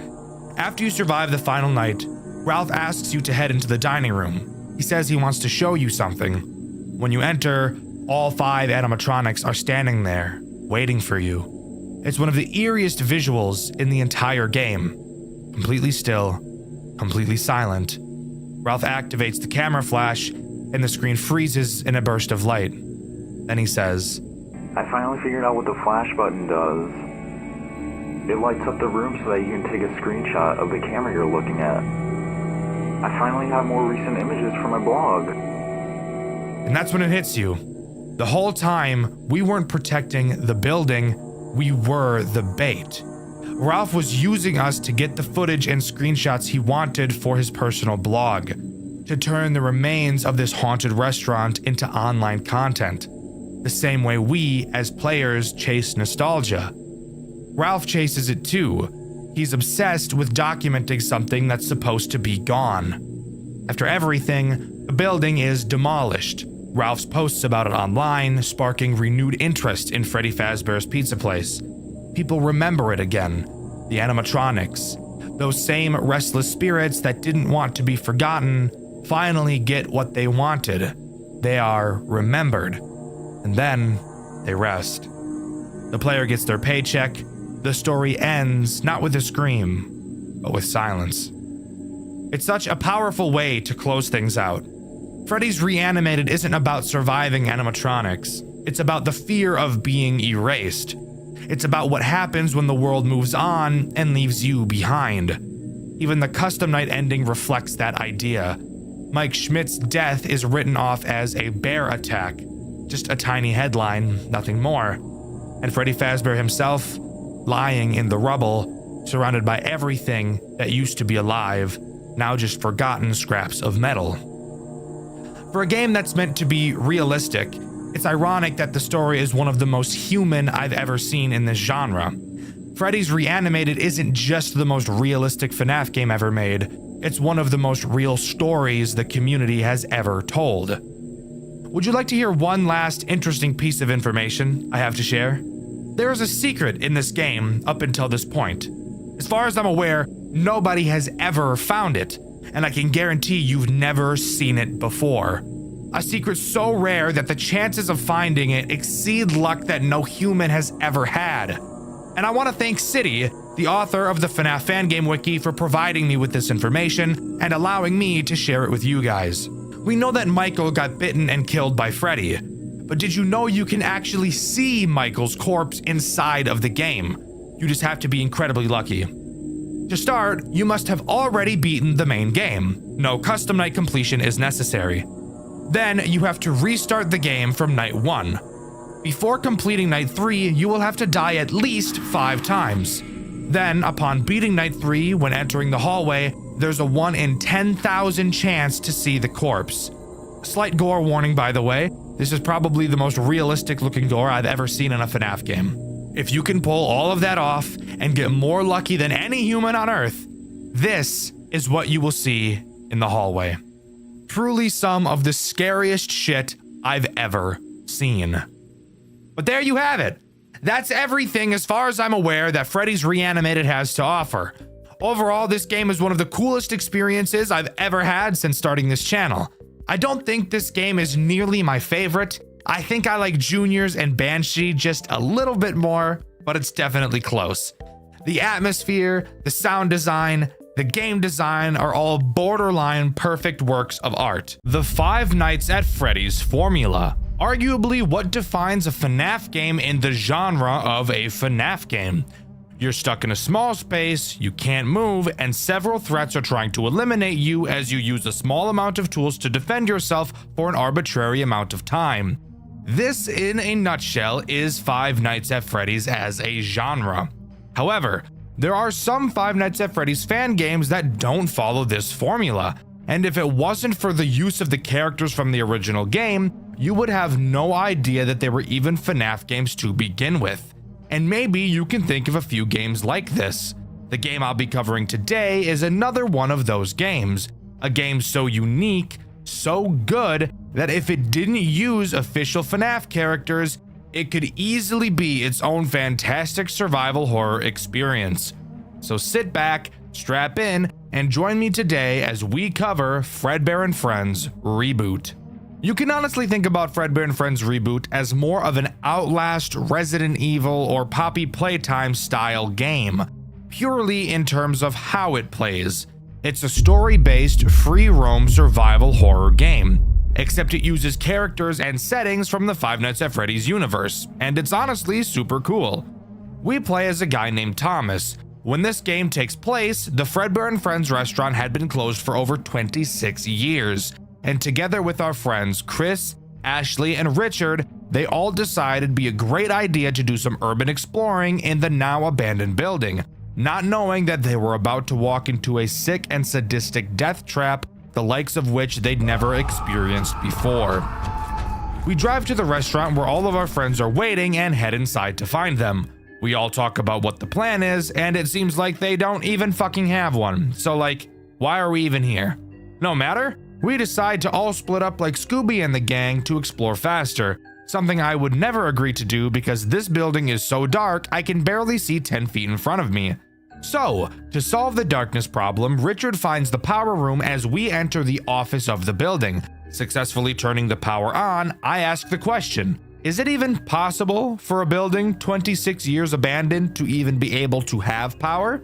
That's a genuine question, by the way. I mean, I guess it makes sense, but like, who's paying that bill? The city? I have no idea. After having our fun in the office, we meet back up with our bald friend Chris. I know being bald isn't a crucial plot point, but a plot point I found relevant to point out. Like, imagine being bald. Couldn't be me. I have luscious locks. Bald bitch, loser bitch, boy, loser bitch.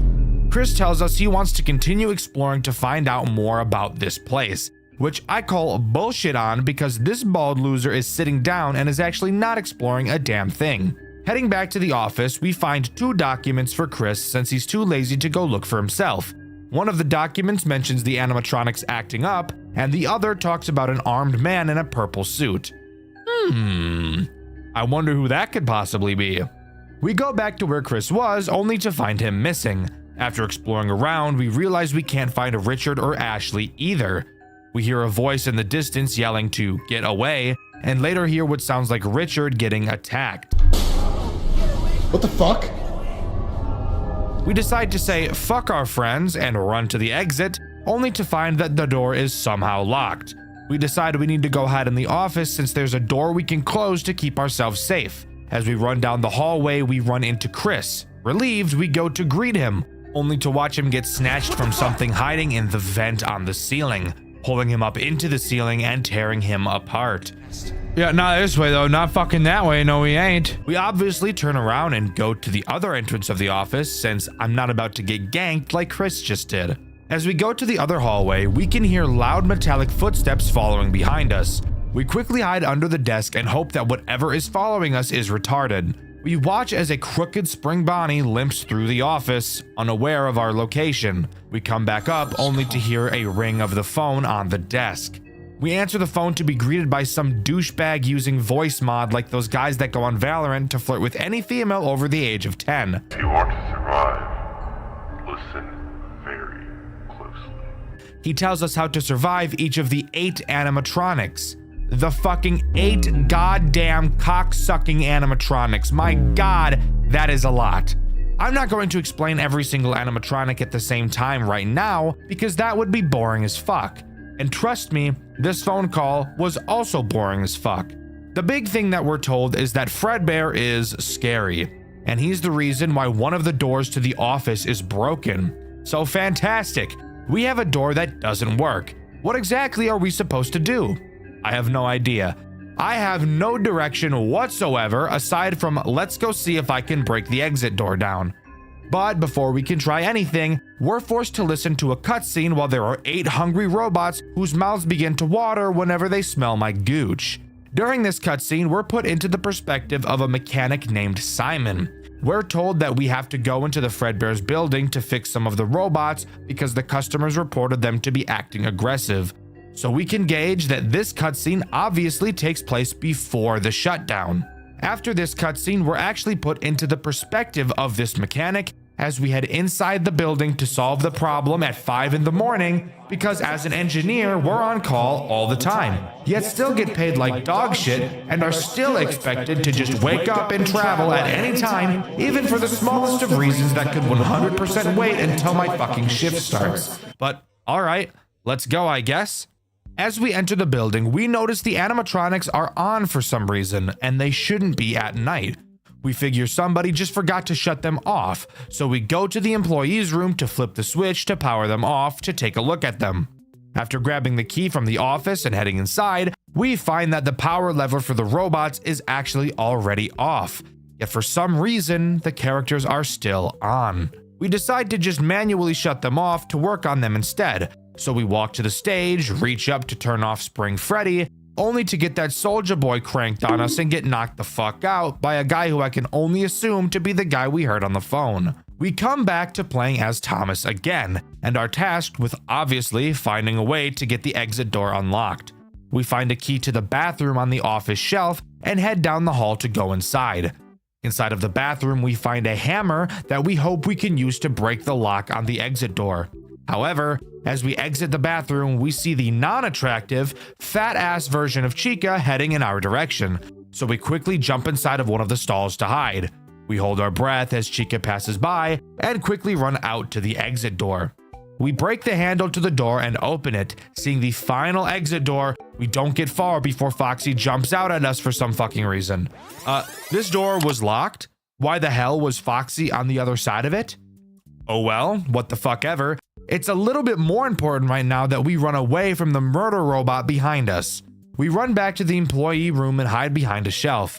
Foxy walks inside, but before he can find us, he hears a noise coming from the door inside of the room.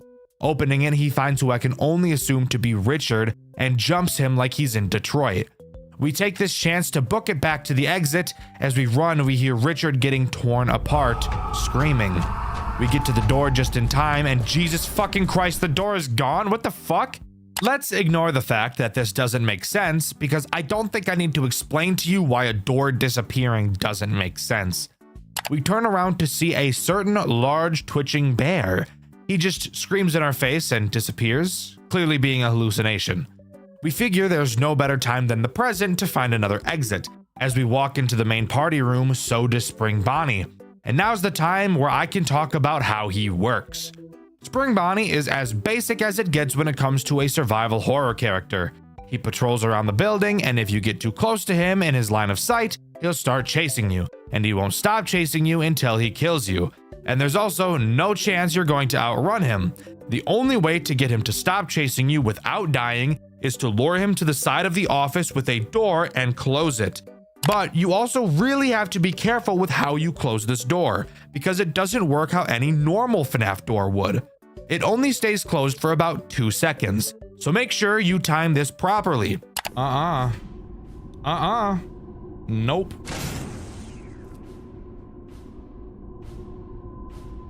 Oh! I closed it! I fucking closed it! I fucking closed it! I fucking closed it! I'm dead. I'm dead as shit. If you do, Spring Bonnie should be teleported to a different room in the building. We maneuver our way around Spring Bonnie and eventually make it to the other exit of the building, only to find that the door is missing too. Isn't life just so awesome sometimes? It's at this moment we hear Richard scream, which confuses me because I thought Richard just got killed by Foxy. So if who we heard just now was Richard, then who did Foxy just kill? It couldn't have been Chris because we saw Chris get killed by the fucker in the vents. It also couldn't be Ashley because it was 100% the scream of a man. And it can't be the engineer because he entered the building in that cutscene 26 or more years ago. This is not important at all, so let's actually continue talking about what's happening, shall we? We head back to the office where we heard the scream, only to find nobody there. We figure for some reason we should go back to the employee room. Why?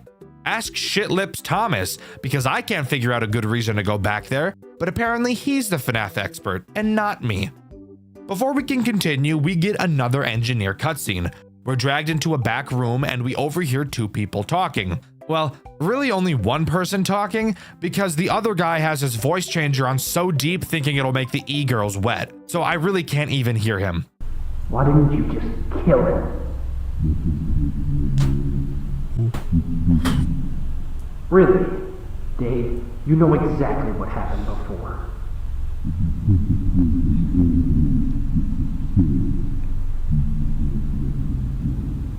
The voice I can hear sounds suspiciously like the guy on the phone who called us here at 5 in the fucking morning.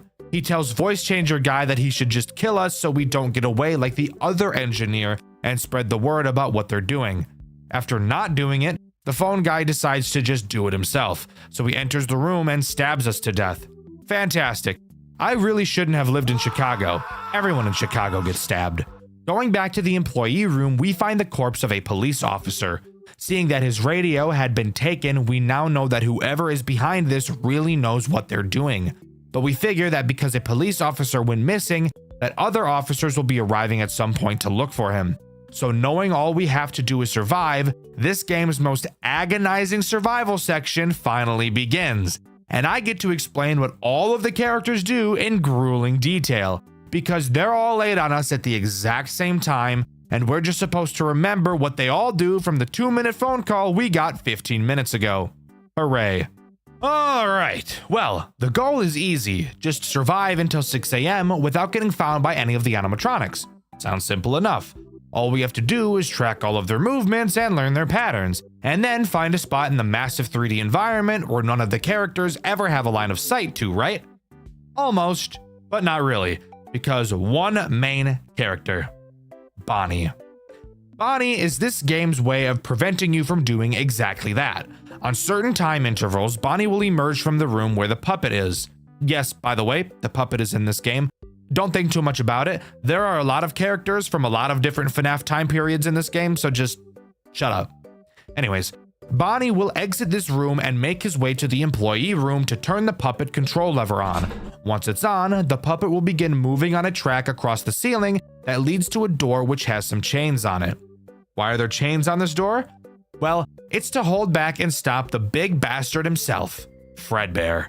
If the puppet makes it all the way to this door, it will break it down and allow Fredbear to come out. And spoiler alert, Fredbear always knows where you are, and if he gets out, you will 100% die, because as mentioned earlier, he doesn't care about the doors, and he is faster than you are. So, all you have to do to prevent this from happening is go into the employee room and turn off the puppet control lever whenever Bonnie turns it on. This leads to you needing to be moving around pretty consistently throughout this night. Why do that when you could just hide right outside of this room, or maybe even inside of it? Well, that's where Spring Bonnie comes back in. Spring Bonnie, and in fact every character during this section, has a very specific movement pattern that they will walk in. And thank God they do, because memorizing these patterns is the only reason I ever completed this section. Spring Bonnie has the habit of walking into literally every single room in the building, and his line of sight is really large, so you will have to always maneuver around him. Also, if that wasn't awesome enough, with every hour that passes during this section, each animatronic will become more and more agile, which really just means their line of sight increases. Chica is the next character I want to quickly mention, and she is pretty boring as a character. She's just Spring Bonnie, except her path doesn't cover as much ground as his does. Her line of sight also appears to be a lot smaller than his, so that's good news, I suppose. She does go through the main party room a bit during her cycle, and that will become important later when I go over my amazing strategy. Let's cover Freddy next, as he will probably cause you the least amount of issues out of every character in this game. Freddy will randomly spawn in random rooms, typically next to the doorways. All you have to do is not walk directly into him. He won't chase you, but if you get too close, he'll instantly kill you. So really just make sure you're watching where you're going. Mangle isn't that terrible either. Side note, I know its name in the game isn't actually Mangle, but fuck you. It looks just like her, and it crawls through the fucking vents like Mangle, so I'm calling it Mangle. Mangle is also the one that killed Chris in that cutscene earlier too, by the way. Mangle is also incredibly easy to deal with. On the floors and ceilings of certain rooms, there will be large vents. Occasionally, you may notice wires coming out from those vents. That means that Mangle is waiting there, and if you walk by, she'll snatch you up. So you know, once again, just like Freddy, open your eyes and you'll be just fine. Foxy is the only real problem during this night, as he's a random character with no pathing, and is also super easy to forget about. Foxy has the chance to be hiding behind any doorway at any time. The only way to tell if he's there is by standing next to the doorway and listening for quiet breathing. For some reason, you can't just move to one side of the door and check if he's standing there, since you literally can't see him even if he is there, which is something I died to in my playthrough, and you can see that over on my second channel, Dexter Black. That's really all of the problems to worry about during this night, but Bonnie is obviously the most dangerous. So, how should you go about pulling this off? Well, when this game first came out, there was a super awesome glitch you could use to cheese this entire section. If you remember where we hid from Foxy during a cutscene, you used to be able to hide in the exact same spot, and both Bonnie and Spring Bonnie, aka the only characters that enter the employee room, wouldn't be able to see you hiding there. And since it's in the employee room, it was right next to the puppet control switch, so you could beat the entire section just by standing in one spot. Unfortunately for me, I didn't get the luxury of being able to do that, as in the newer version of this game, during this section only, an invisible wall is placed there to block your path. So I had to play the legitimate way. This is when I started to develop my strategy. I'm gonna be so real with you, it took me about 45 minutes to complete this section. I am complete ass at these types of games, which is why I never play them. I personally really dislike the mechanic of every enemy is patrolling randomly and will chase you when seen, but you also have a bunch of bullshit to do at the same time. I know it's a common mechanic, but it's just never something I was able to get into, mainly because I don't take being chased very well at all. So it just kind of gives me a lot of anxiety. Here's how this section can be beaten 100% of the time for anyone who struggles with things like this, like I do. I came up with this myself. I'm super proud of myself. I did no walkthrough because I'm the best. The first step is to run out of the employee room as fast as you can and get to the far corner of the main party room to the left of the main stage. You have to be fast because Spring Bonnie will enter this room quickly after. While in this corner, both Spring Bonnie and Bonnie will never be able to see you, which is huge since this location also gives you an easy view of both of them since they enter through the door on your left. Once in this corner, Spring Bonnie will soon pass by. After a while, Bonnie will enter the room. Bonnie is slow as shit, so this will take a while. But once you see him, you can start following him. Bonnie doesn't care so much about killing you as he does flipping the puppet switch, so you can actually get pretty close behind him. Creep, creep, creep, creep. That's the sound I make. Creep, creep, creep. You gotta match your steps with his, bro.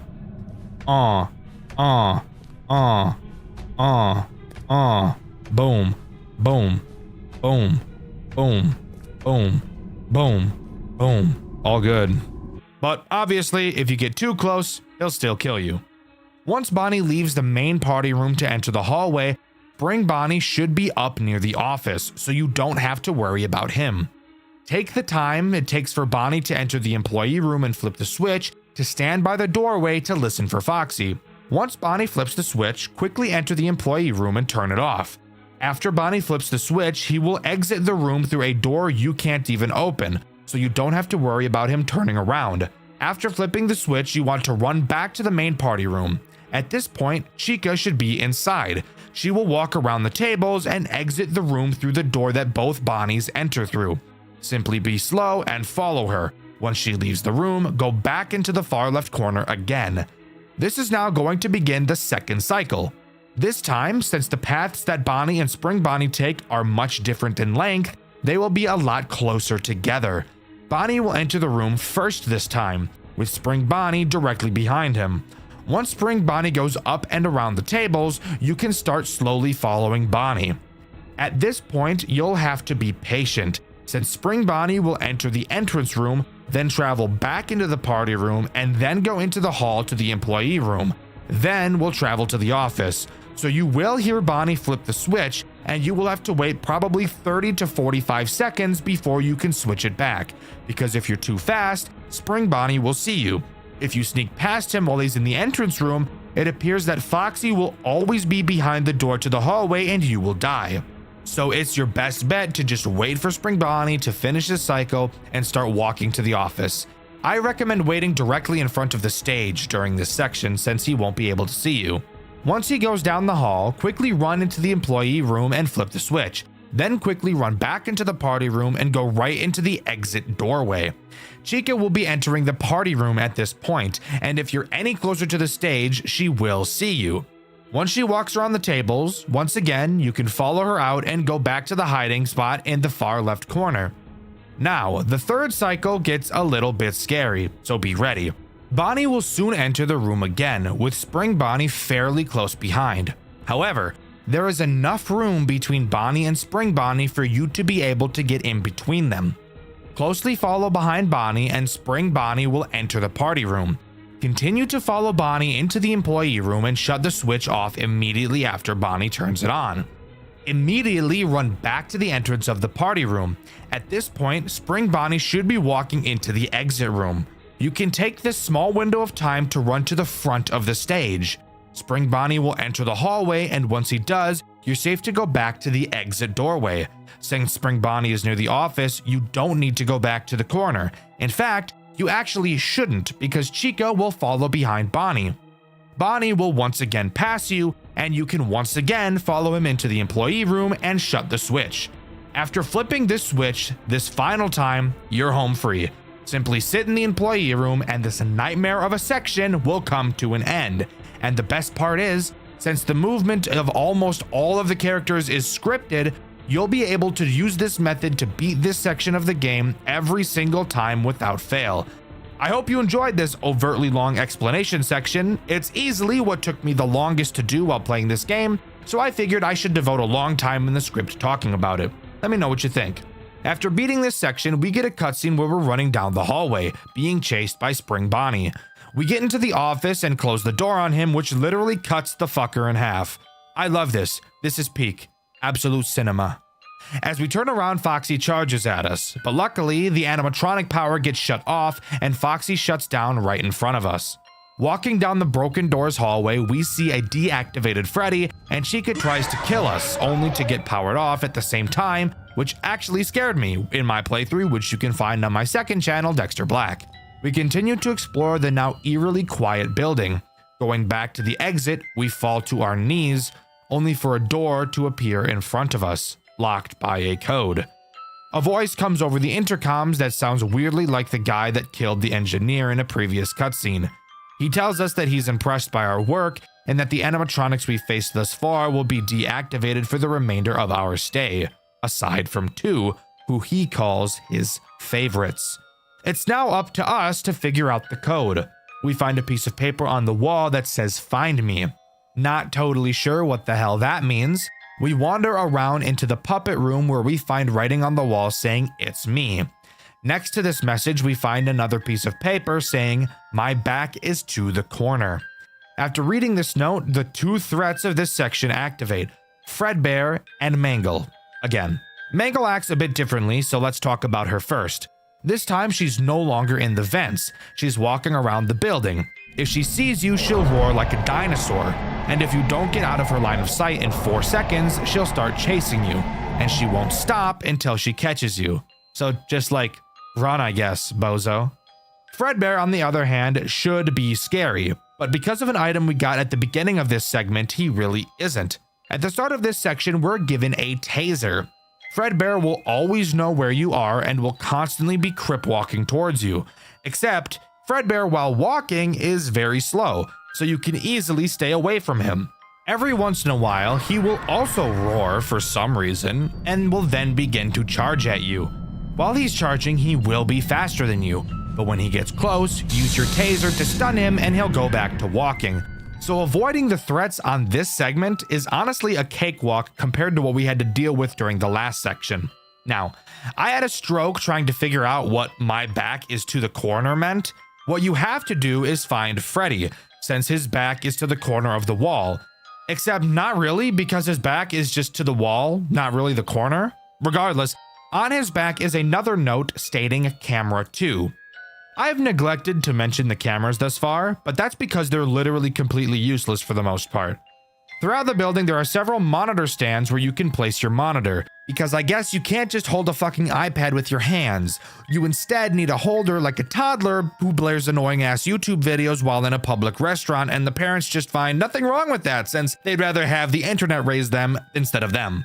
Anyways, when you place the monitor down, you can look at the cameras. Big whoop. Using your eyes is better in a game like this because you can walk around freely. Regardless, looking at camera 2 now, we find another message saying, "I'm here." Going to the location of camera 2, you'll find another note saying, "Look up." On the ceiling, you'll find the number 7 and yet another note reading "Inside my head." What this means, if you weren't a genius like me, is that you have to go to Foxy in the office and look in his mouth. Inside, you'll find the number 3 and another note reading "Behind a curtain." Now, there are 3 curtains in this building, and you have to look at each of them in a specific order, which is dumb because all you're doing is looking behind them. Behind the last curtain, you'll see the number 7, and then some text reading "The safest place" will start flashing on your screen. Let's pause. I really don't understand why it wasn't just another note. This is supposed to be like an escape room set up by the guy that locked us in here. How the fuck was he able to make us hallucinate a phrase? I don't know. Let's move on. The safest place refers to the office. Going back to the office, we find another note reading the second digit. Obviously, the second digit is the number 3, as it's the second digit we found on this little scavenger hunt. Finally, going back to the exit door, we can type in the code 6373. Fun fact, by the way, you can actually just type in this code at the start of this section if you don't want to go through all the bullshit I just explained, because there's no check here to see if you have or not. But after punching in the code, the door disappears. Opening another door that it was covering leads to another room with no fucking door. Falling to our knees again, all of a sudden the door reappears for some reason, and a bunch of police officers barge in past us, and we're taken out of the building to safety. After being rescued, we're shown a cutscene where Thomas is either being interviewed by police or is in a therapy session. I can't quite tell which one is correct. He freaks out about his friends being killed and then realizes he never heard anything from Ashley. No screams, no body found, nothing. This makes him tweak like when I'm in line at the grocery store and some 40-year-old mom pulls out her own grocery bags to save the environment. You want to know what I do when I see someone using their own bags in the grocery store? When it's my turn in line, I tell the bagger, hey, all my shit, double bag it. Anyways, after this cutscene, we're thrown into the credits. But that's not where this game comes to an end. We actually get a post-credit scene like it's a Marvel movie, where Thomas is in his room. He wakes up in the middle of the night and looks out his window, only to see the silhouette of an animatronic we never saw in the pizzeria staring back at him. And finally, Fredbear and Friends Reboot comes to a close. Overall, I think this game was a super enjoyable experience.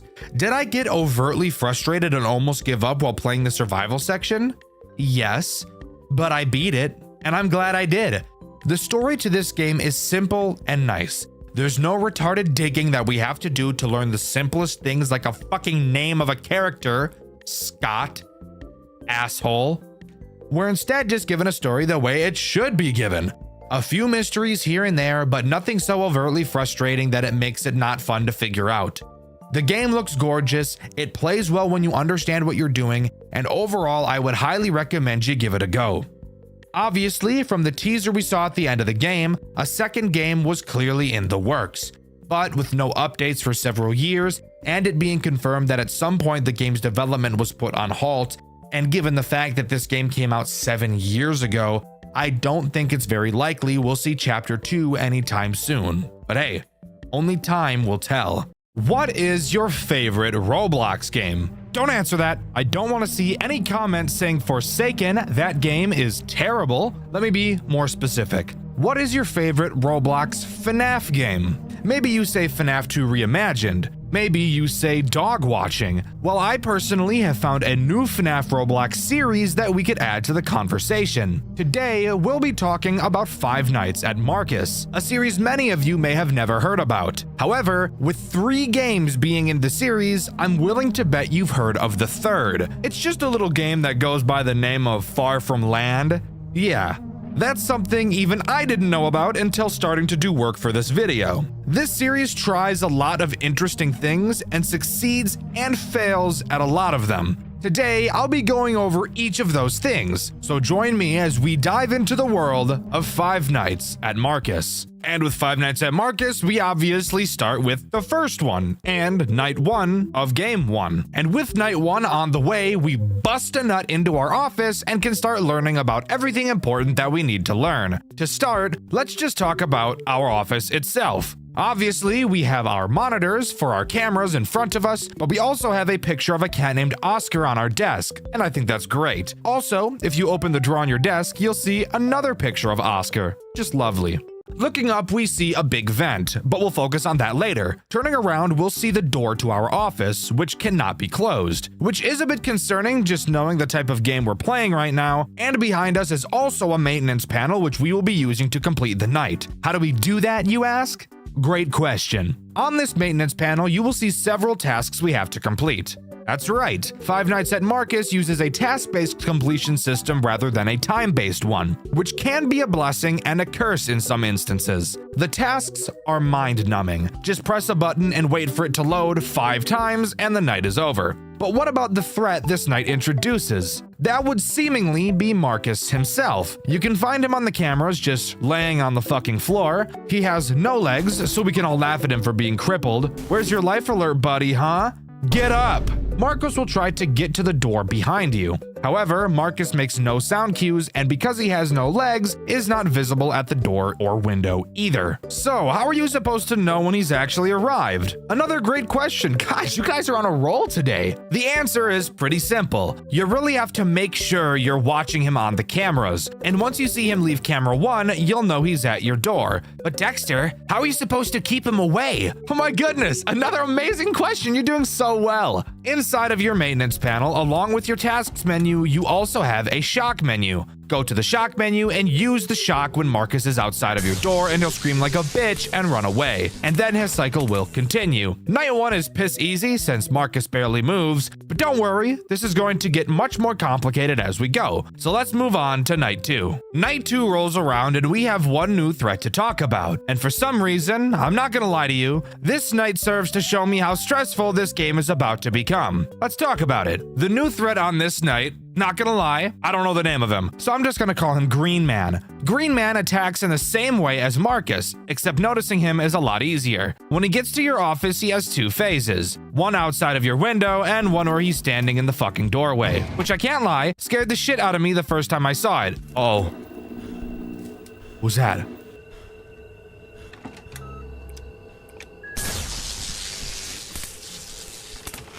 I didn't like that. No, I fucking didn't. What the fuck was that about? Which you can see in my full playthrough over on my second channel, Dexter Black. Exact same thing as Marcus here. Whenever you see him in your hallway or at your door, shock his ass and he'll reset. Now, if you remember about 24 seconds ago, you'll notice I said that this night is stressful. You might be wondering how that's even possible considering there's only 2 threats and they both do the exact same thing. Well, my reasoning for this surrounds Marcus and the fact you have to watch him so closely on the cameras. Marcus moves incredibly quickly, it seems. Like, way faster than I would have ever expected for a Night 2 character to move. I was expecting to be able to do my tasks in bursts of 50% before checking on him, but that got me killed very quickly. We gotta get this thing to 100 before we go check on him, though. That's my goal. We gotta get you to 100, bro. Perfect. Fuck me in my ass. Okay, well, I didn't expect you to be that quick. He was a quick guy. Then I decided to do them in bursts of 25%, and that was working up until the point in the night where Green Man starts moving. Then I had to start doing my tasks in bursts of 10%, and even that felt like I was cutting it down to the wire with time management. And now, here's the really weird part. Throughout the first half of the night, Marcus was moving at the speed of sound. The moment Green Man activates, Marcus sits in his final camera for the rest of the night without moving. And this is so stressful for exactly the reason you think it is. With Marcus in his last camera, it only takes him one more movement opportunity to reach the office, which means I'm on edge the whole night, constantly checking to make sure he doesn't move. Because he's been stationary for so long, I'm thinking, there's no way he's not gonna move. He's going to anytime now, except nope. He never fucking moved, just sitting there like a dick, scaring the shit out of me. Whatever. On to night 3. With night 3 coming along, so does another threat we get to talk about. And in all honesty, this threat doesn't make the game much harder, but Marcus 100% does. The threat introduced on this night is once again someone I don't know the name of, so I'm going to be calling him Vent Guy. And I'm guessing purely by saying his name, you can already guess what this guy is going to do. That's right, the exact same thing as Marcus. No, I'm not kidding. Vent Guy will attack your vents, and he actually has 2 different means of attacking you. The first will have him do exactly what Green Man does. He'll go through vent 1 and show up outside of your office. When he does, all you have to do is go to the shock menu on your maintenance panel and shock the vent. His second form of attack will have him attack the vent directly above your head, or vent 2. When you see him in this vent, for some reason, you don't shock the vent. This time around, you have to give him the Withered Foxy treatment and flash your light at him several times to make him go away. Turns out he's epileptic, and there's nothing I enjoy more than giving epileptic people seizures. Also, quick side tangent, I feel like it'd be hard to drive with epilepsy. And who knows, maybe you can't. There have been times where I'm driving on the highway, and on the sides of the road they have the little bumper things to prevent people from flying off the road, but these little bumper things have several support beams holding them in the ground, so when you're driving during the sunset, oftentimes the sun will line up with those fucking support beams and proceed to strobe me for the next 6 miles on the fucking road. Anyways, let's keep talking about the Five Nights at Freddy's game, shall we? Again, Vent Guy isn't really that big of an issue, Who is a fucking issue, however, is Marcus. At first, I thought Marcus was moving at the speed of fucking sound because there would be several, and I do mean several instances where I noticed Marcus leaves camera 1, so I shocked the hallway. Then moments later, I get killed by Marcus. At first, I thought this meant Marcus turned into a fucking bullet train, but no. I think I understand what's happening here. I'm pretty sure there's a window of time between Marcus leaving camera 1 and actually showing up outside of your office. And I think I was shocking the hallway during that window of time, which meant when Marcus actually did get to my hallway, I was never actually able to shock him, and I obviously couldn't see him on the cameras. I think this is a very, very bad mechanic. If this is truly how Marcus works, if Marcus can't be seen when he's in the hallway, and he makes no sound cues to indicate he's entered the hallway, and you have a window of time between him disappearing off of all of the cameras and reaching the hallway, and your shock cooldown is very long, this brings up a very obvious problem of literally never being able to time Marcus properly and consistently. What needs to happen is when Marcus leaves camera 1, that means he is instantly in your hallway. What ended up happening constantly during my playthrough, which you can see over on my second channel, Dexter Black, is I would see Marcus leave camera 1, so I'd shock the hallway. Then I'd check camera 4 to see if he'd been reset. When I saw he hadn't, I'd rush back to the maintenance panel and spam the shock button, which was always still charging at this point. Shock the hallway a second time, and only then would I see that Marcus would reset. This is very bad. One of the only flaws I've noticed with this game so far. This is not fun. This is not challenging. This is not innovative. This is just bad game design. And if the devs are looking for anything to change about this game, this is 100% the thing to change. But with that, we can move on to night 4. All right, recording Dexter here.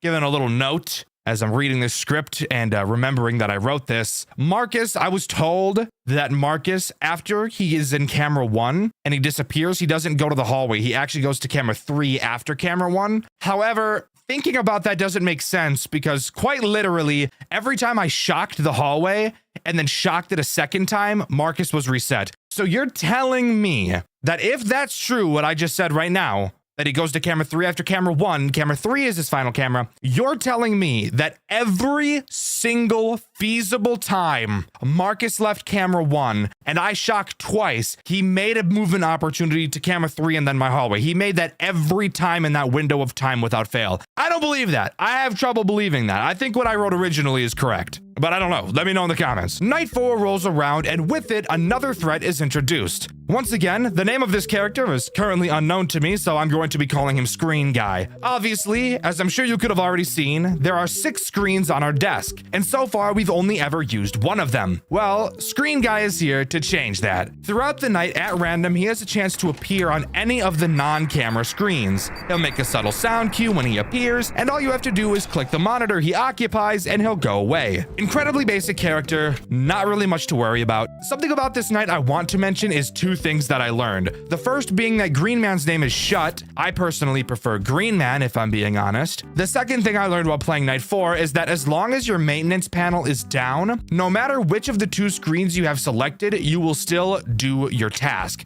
Okay, let's just pump this up to 40. And now we'll shock. Oh, wait, it's still going. Well, isn't that just the best thing you've ever seen in your life?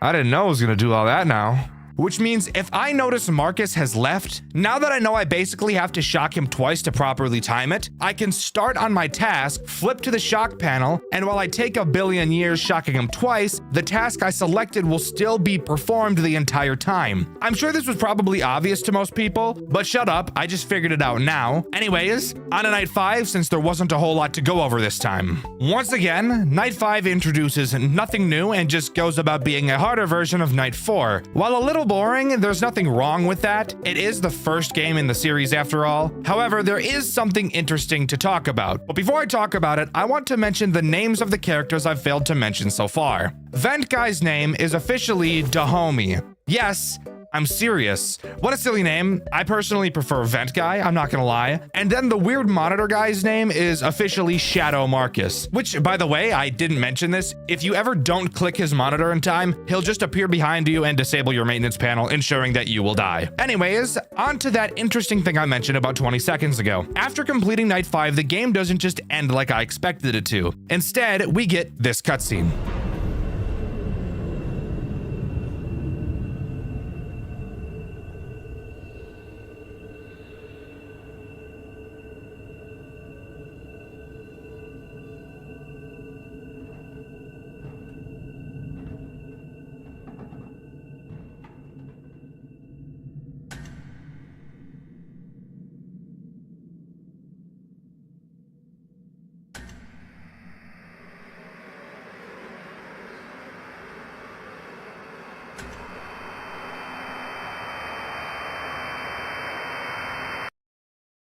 But there we go. After completing night 5, we get a sneak peek at possibly our antagonist, and Five Nights at Marcus comes to a close. But that's not before we're able to go into the extras menu and read a little bit about the characters. We see that Marcus was never finished being built, which is obviously why he has no legs. Shut was originally designed to be so tall for intimidation, as he was going to be a security robot, but he soon turned hostile. Dahomey goes into your vents because he's so small, and he was the last robot made before the company had to hand over all of their robots for investigation, which I find interesting because they're not being investigated in this game. They're just sitting in a building. And finally, the company has given no word as to what Shadow Marcus even is, so yeah, that doesn't sound weird and suspicious at all.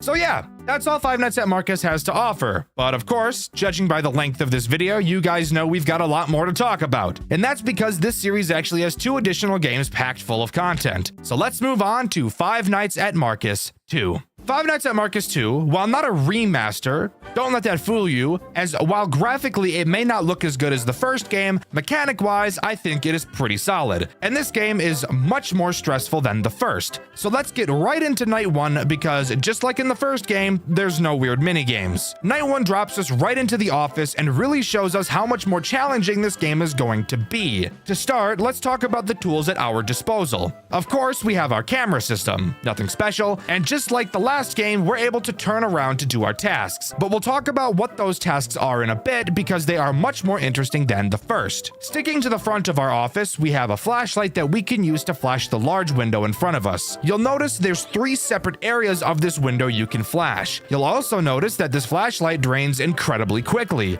like really fast. So what do we do about that? While looking at the front of the office, you can flip down your maintenance panel in order to repair things or shock things. If your flashlight goes dead, simply repair it and it'll fill right back up. Nothing crazy. Now, let's move on to talking about the task-based system this game has, and why it's much more stressful than the first. To start, this time around, we're not just pressing a button and playing the waiting game. This time, it's actually something we have to pay attention to. We will receive several shipping containers throughout the night. When they arrive, we must scan them, which takes a while, and when they're scanned, we'll get some information about them on the left side of the screen. The information predetermined on the right side of the screen is what should be inside of the shipping container. If both sides match, we accept it. If they don't, we deny it. Every time we do this successfully, we gain a point, and if we fuck up 5 times, we lose. Fucking up is pretty hard, but once these nights start to get more and more stressful, it will become apparent how messing this up could be easy.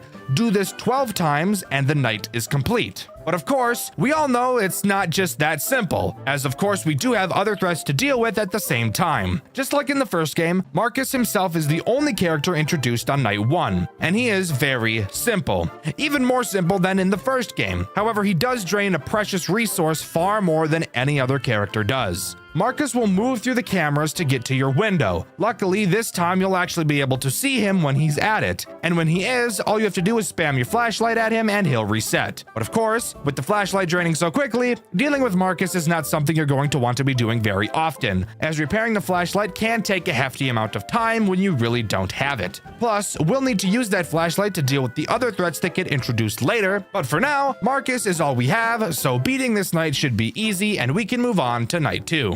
Night 2 honestly does way more than I expected it to, and is where I learned that this game has quite a few more characters than the first. So let's not waste any time and talk about the first threat this night introduces, Shut. Returning from the first game like Marcus, Shut plays a role in introducing a very important mechanic into the game, that being your shock system. Inside of your maintenance panel where you repair your flashlight, you'll notice a shock button at the bottom. Switching to the shock screen, you'll see you can shock either the vent or the office. Shut will slowly make his way to your office, and fun fact, whenever a character reaches camera 5, which is the camera right before they show up in your window, they will actually make a sound cue as you'll be able to hear them walking, which is very nice. When Shut shows up at your window, shock your office and he'll go away, wherein you'll then have to wait for the office shock to recharge. Not so bad. Hopefully we just don't get a fuck ton more characters that also require us to shock the office. The next threat introduced on this night goes by the name of Him. Stupid name, I know, but let's just roll with it, alright? Him will make his way to your office and show up at your window. When he does, all you have to do is shock the office and he'll leave. Uh-oh. Something tells me this game is about to get super repetitive and mind-numbing and luck-based. But those are the only new threats this night introduces. But before we move on to night 3, there's one more mechanic I need to mention now that we've brought up shocking. You only have 5 shocks. When you run out, you'll need to repair your shock to refill it. You usually have plenty of time to do this at this point of the game, but I get the funny feeling it's going to get a lot more difficult as we progress. But with that out of the way, we can move on to night 3. Night 3 only adds one new threat, and the way the game made him sound made me think he was going to be interesting. What are the animatronics? Take a shortcut through the vents to your office. Make sure you flash. What? 17! But I was sorely mistaken. This night introduces Vent Boy again. I already forgot his name, and I don't feel like checking again because I remember that it was something really stupid. Vent Boy does pretty much the exact same thing that he does in the first game, yet they somehow managed to make him more boring. Vent Boy obviously travels through your vents. When he makes it to your window, you'll see him directly in front of you. Unlike the original, where you have to shock the vent, this time around, you just treat him like Marcus and flash him a bunch of times until he leaves. Very boring. I don't know why they didn't make him a vent shot character. That just makes sense. It's also at this point of the video where I want to mention a pretty glaring flaw that this game has, and I'm sure you might have already caught on. There is so far no reason to ever check your cameras throughout this game. And in fact, even the sound cues aren't necessary, as you could pretty easily beat what we've talked about so far with the game muted. Here's what the strategy boils down to right now. Start the night and immediately start working on tasks. Every time you send a container, turn around and very quickly flash the 3 sections of the window to waste as little flashlight power as possible. If you don't see anyone, do your next task. If you do see someone, deal with them. If it's a shock character, shock them and then repair your flashlight before turning around and working on the next container. The only time you won't repair your light here is if you need to repair your shock instead. Repeat this 17 times for night 3 and you have it completed. Is this night hard? No. Do all of the characters make you feel intimidated? No. Why?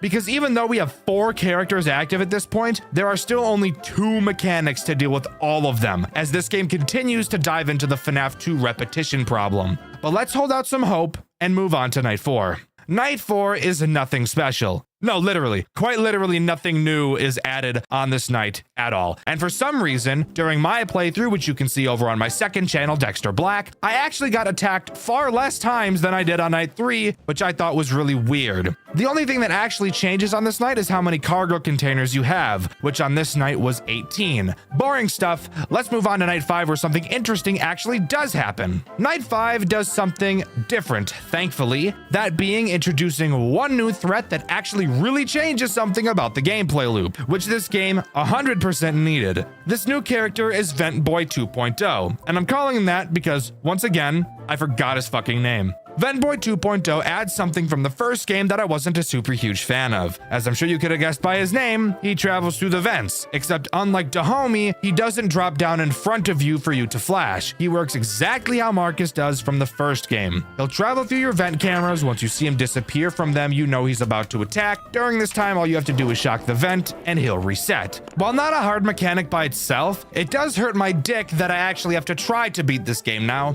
Although, it is good that at least now, finally on night 5, we have a reason to use the camera. Too bad we only get one night with him, as night 5 is the final night Five Nights at Marcus 2 has to offer. However, we still have one last game to talk about, and it's not called Five Nights at Marcus 3.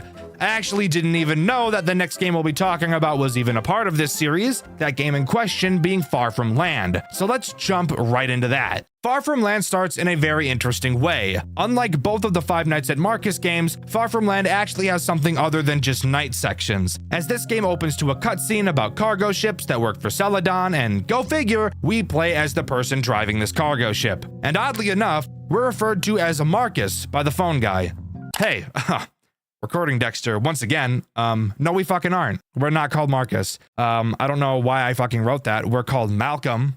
Guess I'm retarded. Anyways, let's continue. Speaking of the phone guy, he's nothing special on our first voyage in the game. He tells us how to deal with problems, blah, blah, blah. Let me do that for you guys. To start, once again, like the other games, Far From Land is a task-based completion system, which I really like. And this game's task is by far the most interesting and engaging so far. We have to literally just drive the fucking ship.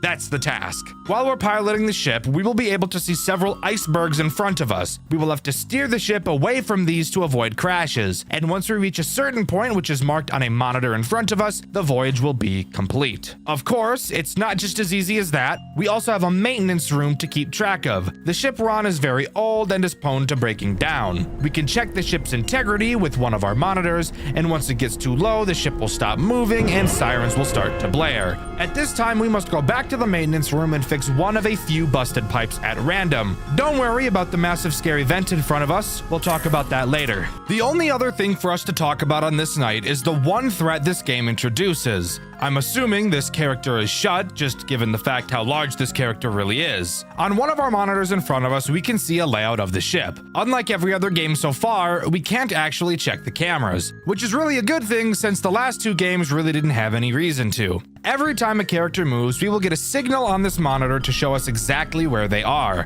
Obviously, Shut is the only character active on this night, so he's all we have to talk about. Shut, being the most basic of the characters, does the most basic thing. He will wander around the ship until he reaches the hallway directly behind you. You'll be able to hear him when he arrives. Turning around will show him inside of the hallway, but you don't have to do anything at this point. The next time Shut moves, he will be right up next to you, so you need to make sure you're facing the hallway when this happens. As he walks up to you, you'll need to hold your breath so he thinks you're not alive or something. He'll check you out, make sure you're a robot or something, and then he'll turn around and leave and you can go back to driving the ship. Very simple character, but I do think him getting so close to you is super cool. But that's all the first voyage has to offer. But good news for us, in this game there's actually something to do after each night instead of just moving on to the next. We have the first post-voyage section where we need to fix up our old bum-ass ship. During this section, we're in an area that's dark as fuck. We're equipped with a flashlight and a checklist. We'll have to find several jerry cans around the map, fix several pipes, shut off the power, and find and replace the fuse of the ship's generator. Then this night will truly be over. Of course, it's not just as simple as that, as there is a threat lurking around. Do I know the name of this character? Just like most other characters introduced in this series, no. But I'm sure I'll find out the more that I play. For now, I'm going to call this character the Puppet because its drawing kinda looks like a discount marionette. The puppet will randomly wander around the ship as we're doing our tasks. This place is dark as fuck, and using our flashlight is essential. Every time we move to a new location, we'll have to pause and listen for the puppet's breathing. Even though it's a fucking robot, it still is loud. When we hear it, we must hold our breath until it leaves, wherein we can then continue our tasks. Very simple overall, but I do think it's really cool they're adding something to do after the main night sections. With that, we can move on to Voyage 2. Voyage 2 is much the same as the first. We've got a slightly longer distance to go and a new threat to talk about. This one being a lot scarier than the last. I want you to take a solid guess whether or not I know the name of this character. Do you think I do? What's that? You think I know the name of this character? Well, you haven't been watching this video then because I have no fucking idea what this thing is called, so I'm gonna be calling him Water Guy. Hey, recording Dexter here, once again, I'm back. Apparently this is fucking Marcus. Does it look like Marcus? No, but it's Marcus. Water Guy uses a mechanic that has to do with water, if you couldn't have guessed based on how I named him. One of the monitors on the panel in front of us shows off our water integrity. This is basically just explaining how much water the ship is currently storing. Pulling the lever next to it will increase how much water is stored if it ever decreases. But that brings up the question of how it decreases. Well, that's where Water Guy comes into play. Just like Shut, he will make his way to where we are. However, he uses a different entrance. If you turn to where Shut attacks and then turn left, you'll see a new door. This door has no light and there's no way to see into the doorway. I'm sure you can see where this might be going. And you'd be right. You will not be able to see Water Guy when he's in the door. And with no cameras, how are you supposed to track him? Well, that's where that trusty motion detector comes into play. When you see that he's near the entrance, quickly whip around to that doorway and pull a yellow lever that releases a sprinkler system into the doorway for some reason. Not really sure why this is here, but it is. When you do, you'll see Water Guy Spark, since, you know, he's a robot and they don't really fuck with water and such, and then he'll reset. Nothing crazy, but he is for sure going to be one of the more annoying threats throughout this playthrough. So now, let's move on to the post-Voyage 2 section. Not even really sure why I'm talking about this section. It's the exact same as the last one, except the objects are placed randomly somewhere else, and it seems that whatever monster is down here is more aggressive. Overall, super simple. It's time to move on to Voyage 3. Voyage 3 is longer than Voyage 2. This is going to be a pattern that repeats itself. Also offered on this voyage is yet another threat for us to worry about, that being Dahomey. A character I surprisingly remembered the name of, but that's only because it's so fucking stupid. Dahomey, like he is in the other games, is a vent character. And where is the only vent on the ship we can access? That's right, the maintenance room. Luckily, we can track him on the motion detector like the other characters, and when we see him in the vent, all we have to do is whip over to it and hold our flashlight on him until he goes away. Very easy, but it is another character to drag us away from the task that continues to get longer and longer each night, but that's all this voyage adds. Moving on to the post-voyage section, which is actually something different this time. Instead of inspecting the top deck, this time we're inspecting the bottom deck. In it, we have another plethora of tasks, such as fixing leaky pipes, replacing fire extinguishers, rearranging pipes, and finally refueling the ship. All of these tasks are pretty simple. However, there is one threat looming over our heads, quite literally the entire time. That being the puppet-looking thing again. Hey, recording Dexter again. This is a different fucking puppet. I don't know its name, but it's a different one. Occasionally, while we're walking around the lower deck, he'll drop down from a vent in the ceiling. Using a wrench we acquire on this night to complete our tasks, we have to whack the shit out of him to make him jump back into the vents. We only have a certain amount of stamina, and since we need to swing the wrench to fix leaky pipes, we have to balance how much we're swinging at once. Once we get into the final room, all we do is refuel the ship and we're ready to move on to the next voyage. However, before we do that, I want to talk about something stupid that this game has. Quite a few months back, I was actually playing this game on my second channel, Dexter Black, but I stopped on episode 3 because this post-voyage section of the game was bugged. I said I'd come back to the game after it was fixed. What would happen is that the game would literally just freeze when doing certain things, and I was even able to still replicate it now, which happened in my newest playthrough of the game. What?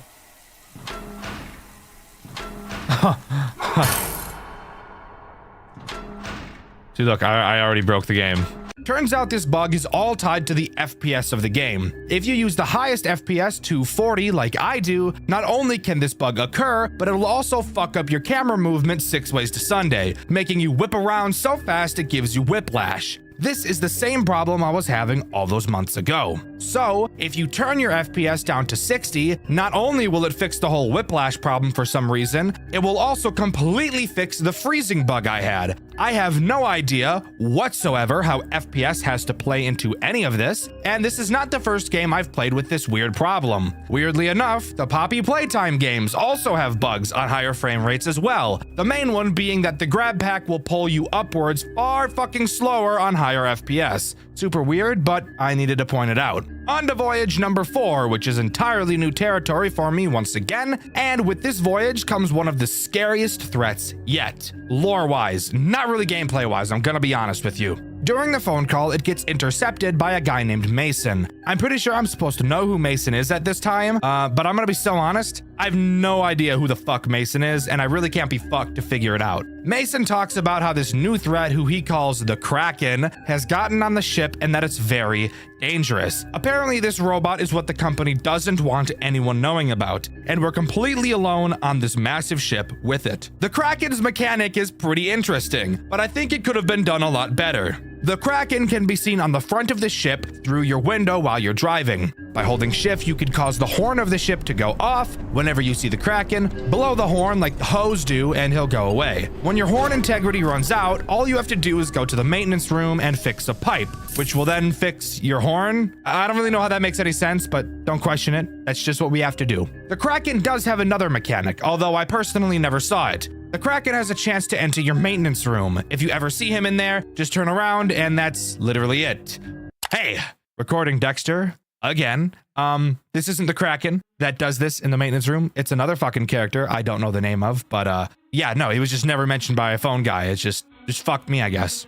Overall, I think the Kraken could be a cool mechanic. He kind of hides like he knows you're looking for him, but he always hides in the same spot. I think it would be a lot cooler and a lot more interesting if the Kraken had several hiding spots throughout the front of the ship that he'd hide in at random. Doing this would not only make the gameplay loop more interesting, but also keep the player on their toes throughout the entire voyage. Now, moving on to the post-voyage section. Spoiler alert, it's exactly the same as the last one. Doing the same tasks, albeit one of the puzzles is different, but still very simple, and the puppet thing is still trying to turn our guts into soup. Refill the tank at the end of this section of the voyage, and it is over, and we can move on to the 5th voyage. Voyage 5 adds nothing new to the gameplay loop, just being a harder version of Voyage 4, and a lot harder, that is. The characters really ramp up their AI on this night and get a lot more aggressive, which is an oddly nice change of pace. What really gets interesting is this post-voyage cutscene.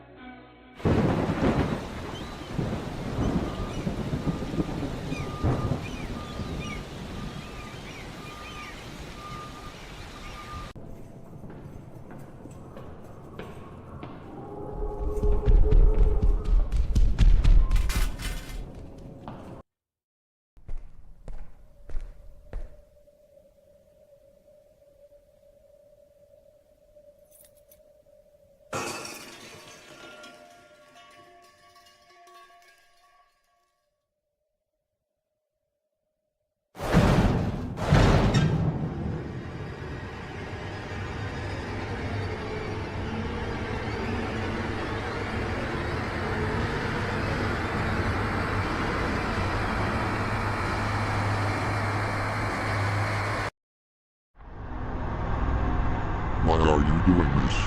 You think you can just take us away and destroy us and leave no trace of us left? I don't want that. I don't want that to happen. You have made a mistake doing this, and you know that. Malcolm, I know everything about you. You are just like everyone else I've killed. Weak.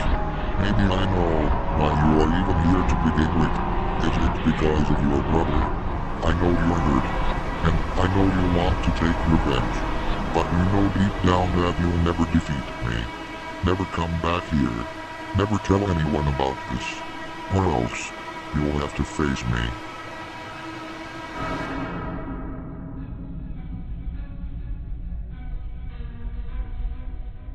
And with that, we're surprisingly thrown into a 6th voyage. A 6th night is something that none of the other games have had so far, so this actually makes me very surprised. And turns out this final voyage is a boss fight with the Kraken, which is the name of the robot we just saw in the cutscene, not actually the robot I was calling the Kraken earlier. I'm sure you could have guessed from this whole video, but I don't think the series is very good at explaining names. The Kraken obviously plays the role of all of the characters we've seen on the voyages so far, with a small twist when he plays as Shut and Dahomey. In both cases, when dealing with him, he activates a rat from Five Nights at Candy's 3 mechanic, where you have to track his head while he moves around. Awesome change of pace. I love that they added this little extra piece of detail, really ties everything together. The dude that sits outside of your front window, and Scrap, which is the name of the character that I thought was the Kraken that sat in your maintenance room, had a chance to do it, and you turn around, it's that guy, his name is Scrap. I found this out only because of the fucking settings at the end of the game, because they never say his fucking name in the game. It's just stupid as fuck.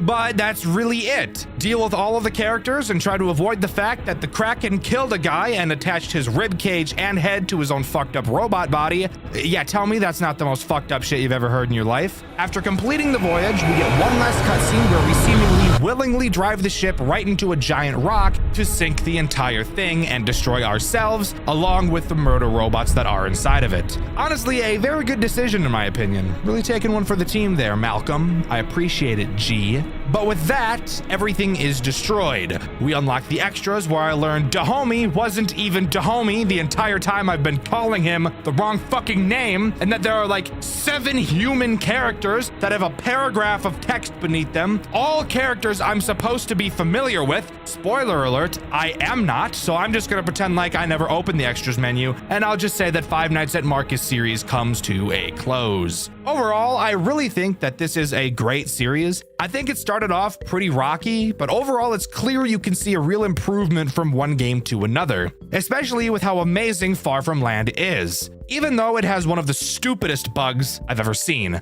I just really hate how lore-wise, I literally picked up none of it. Literally 0 pieces throughout my whole playthrough, which you can see over on my second channel, Dexter Black.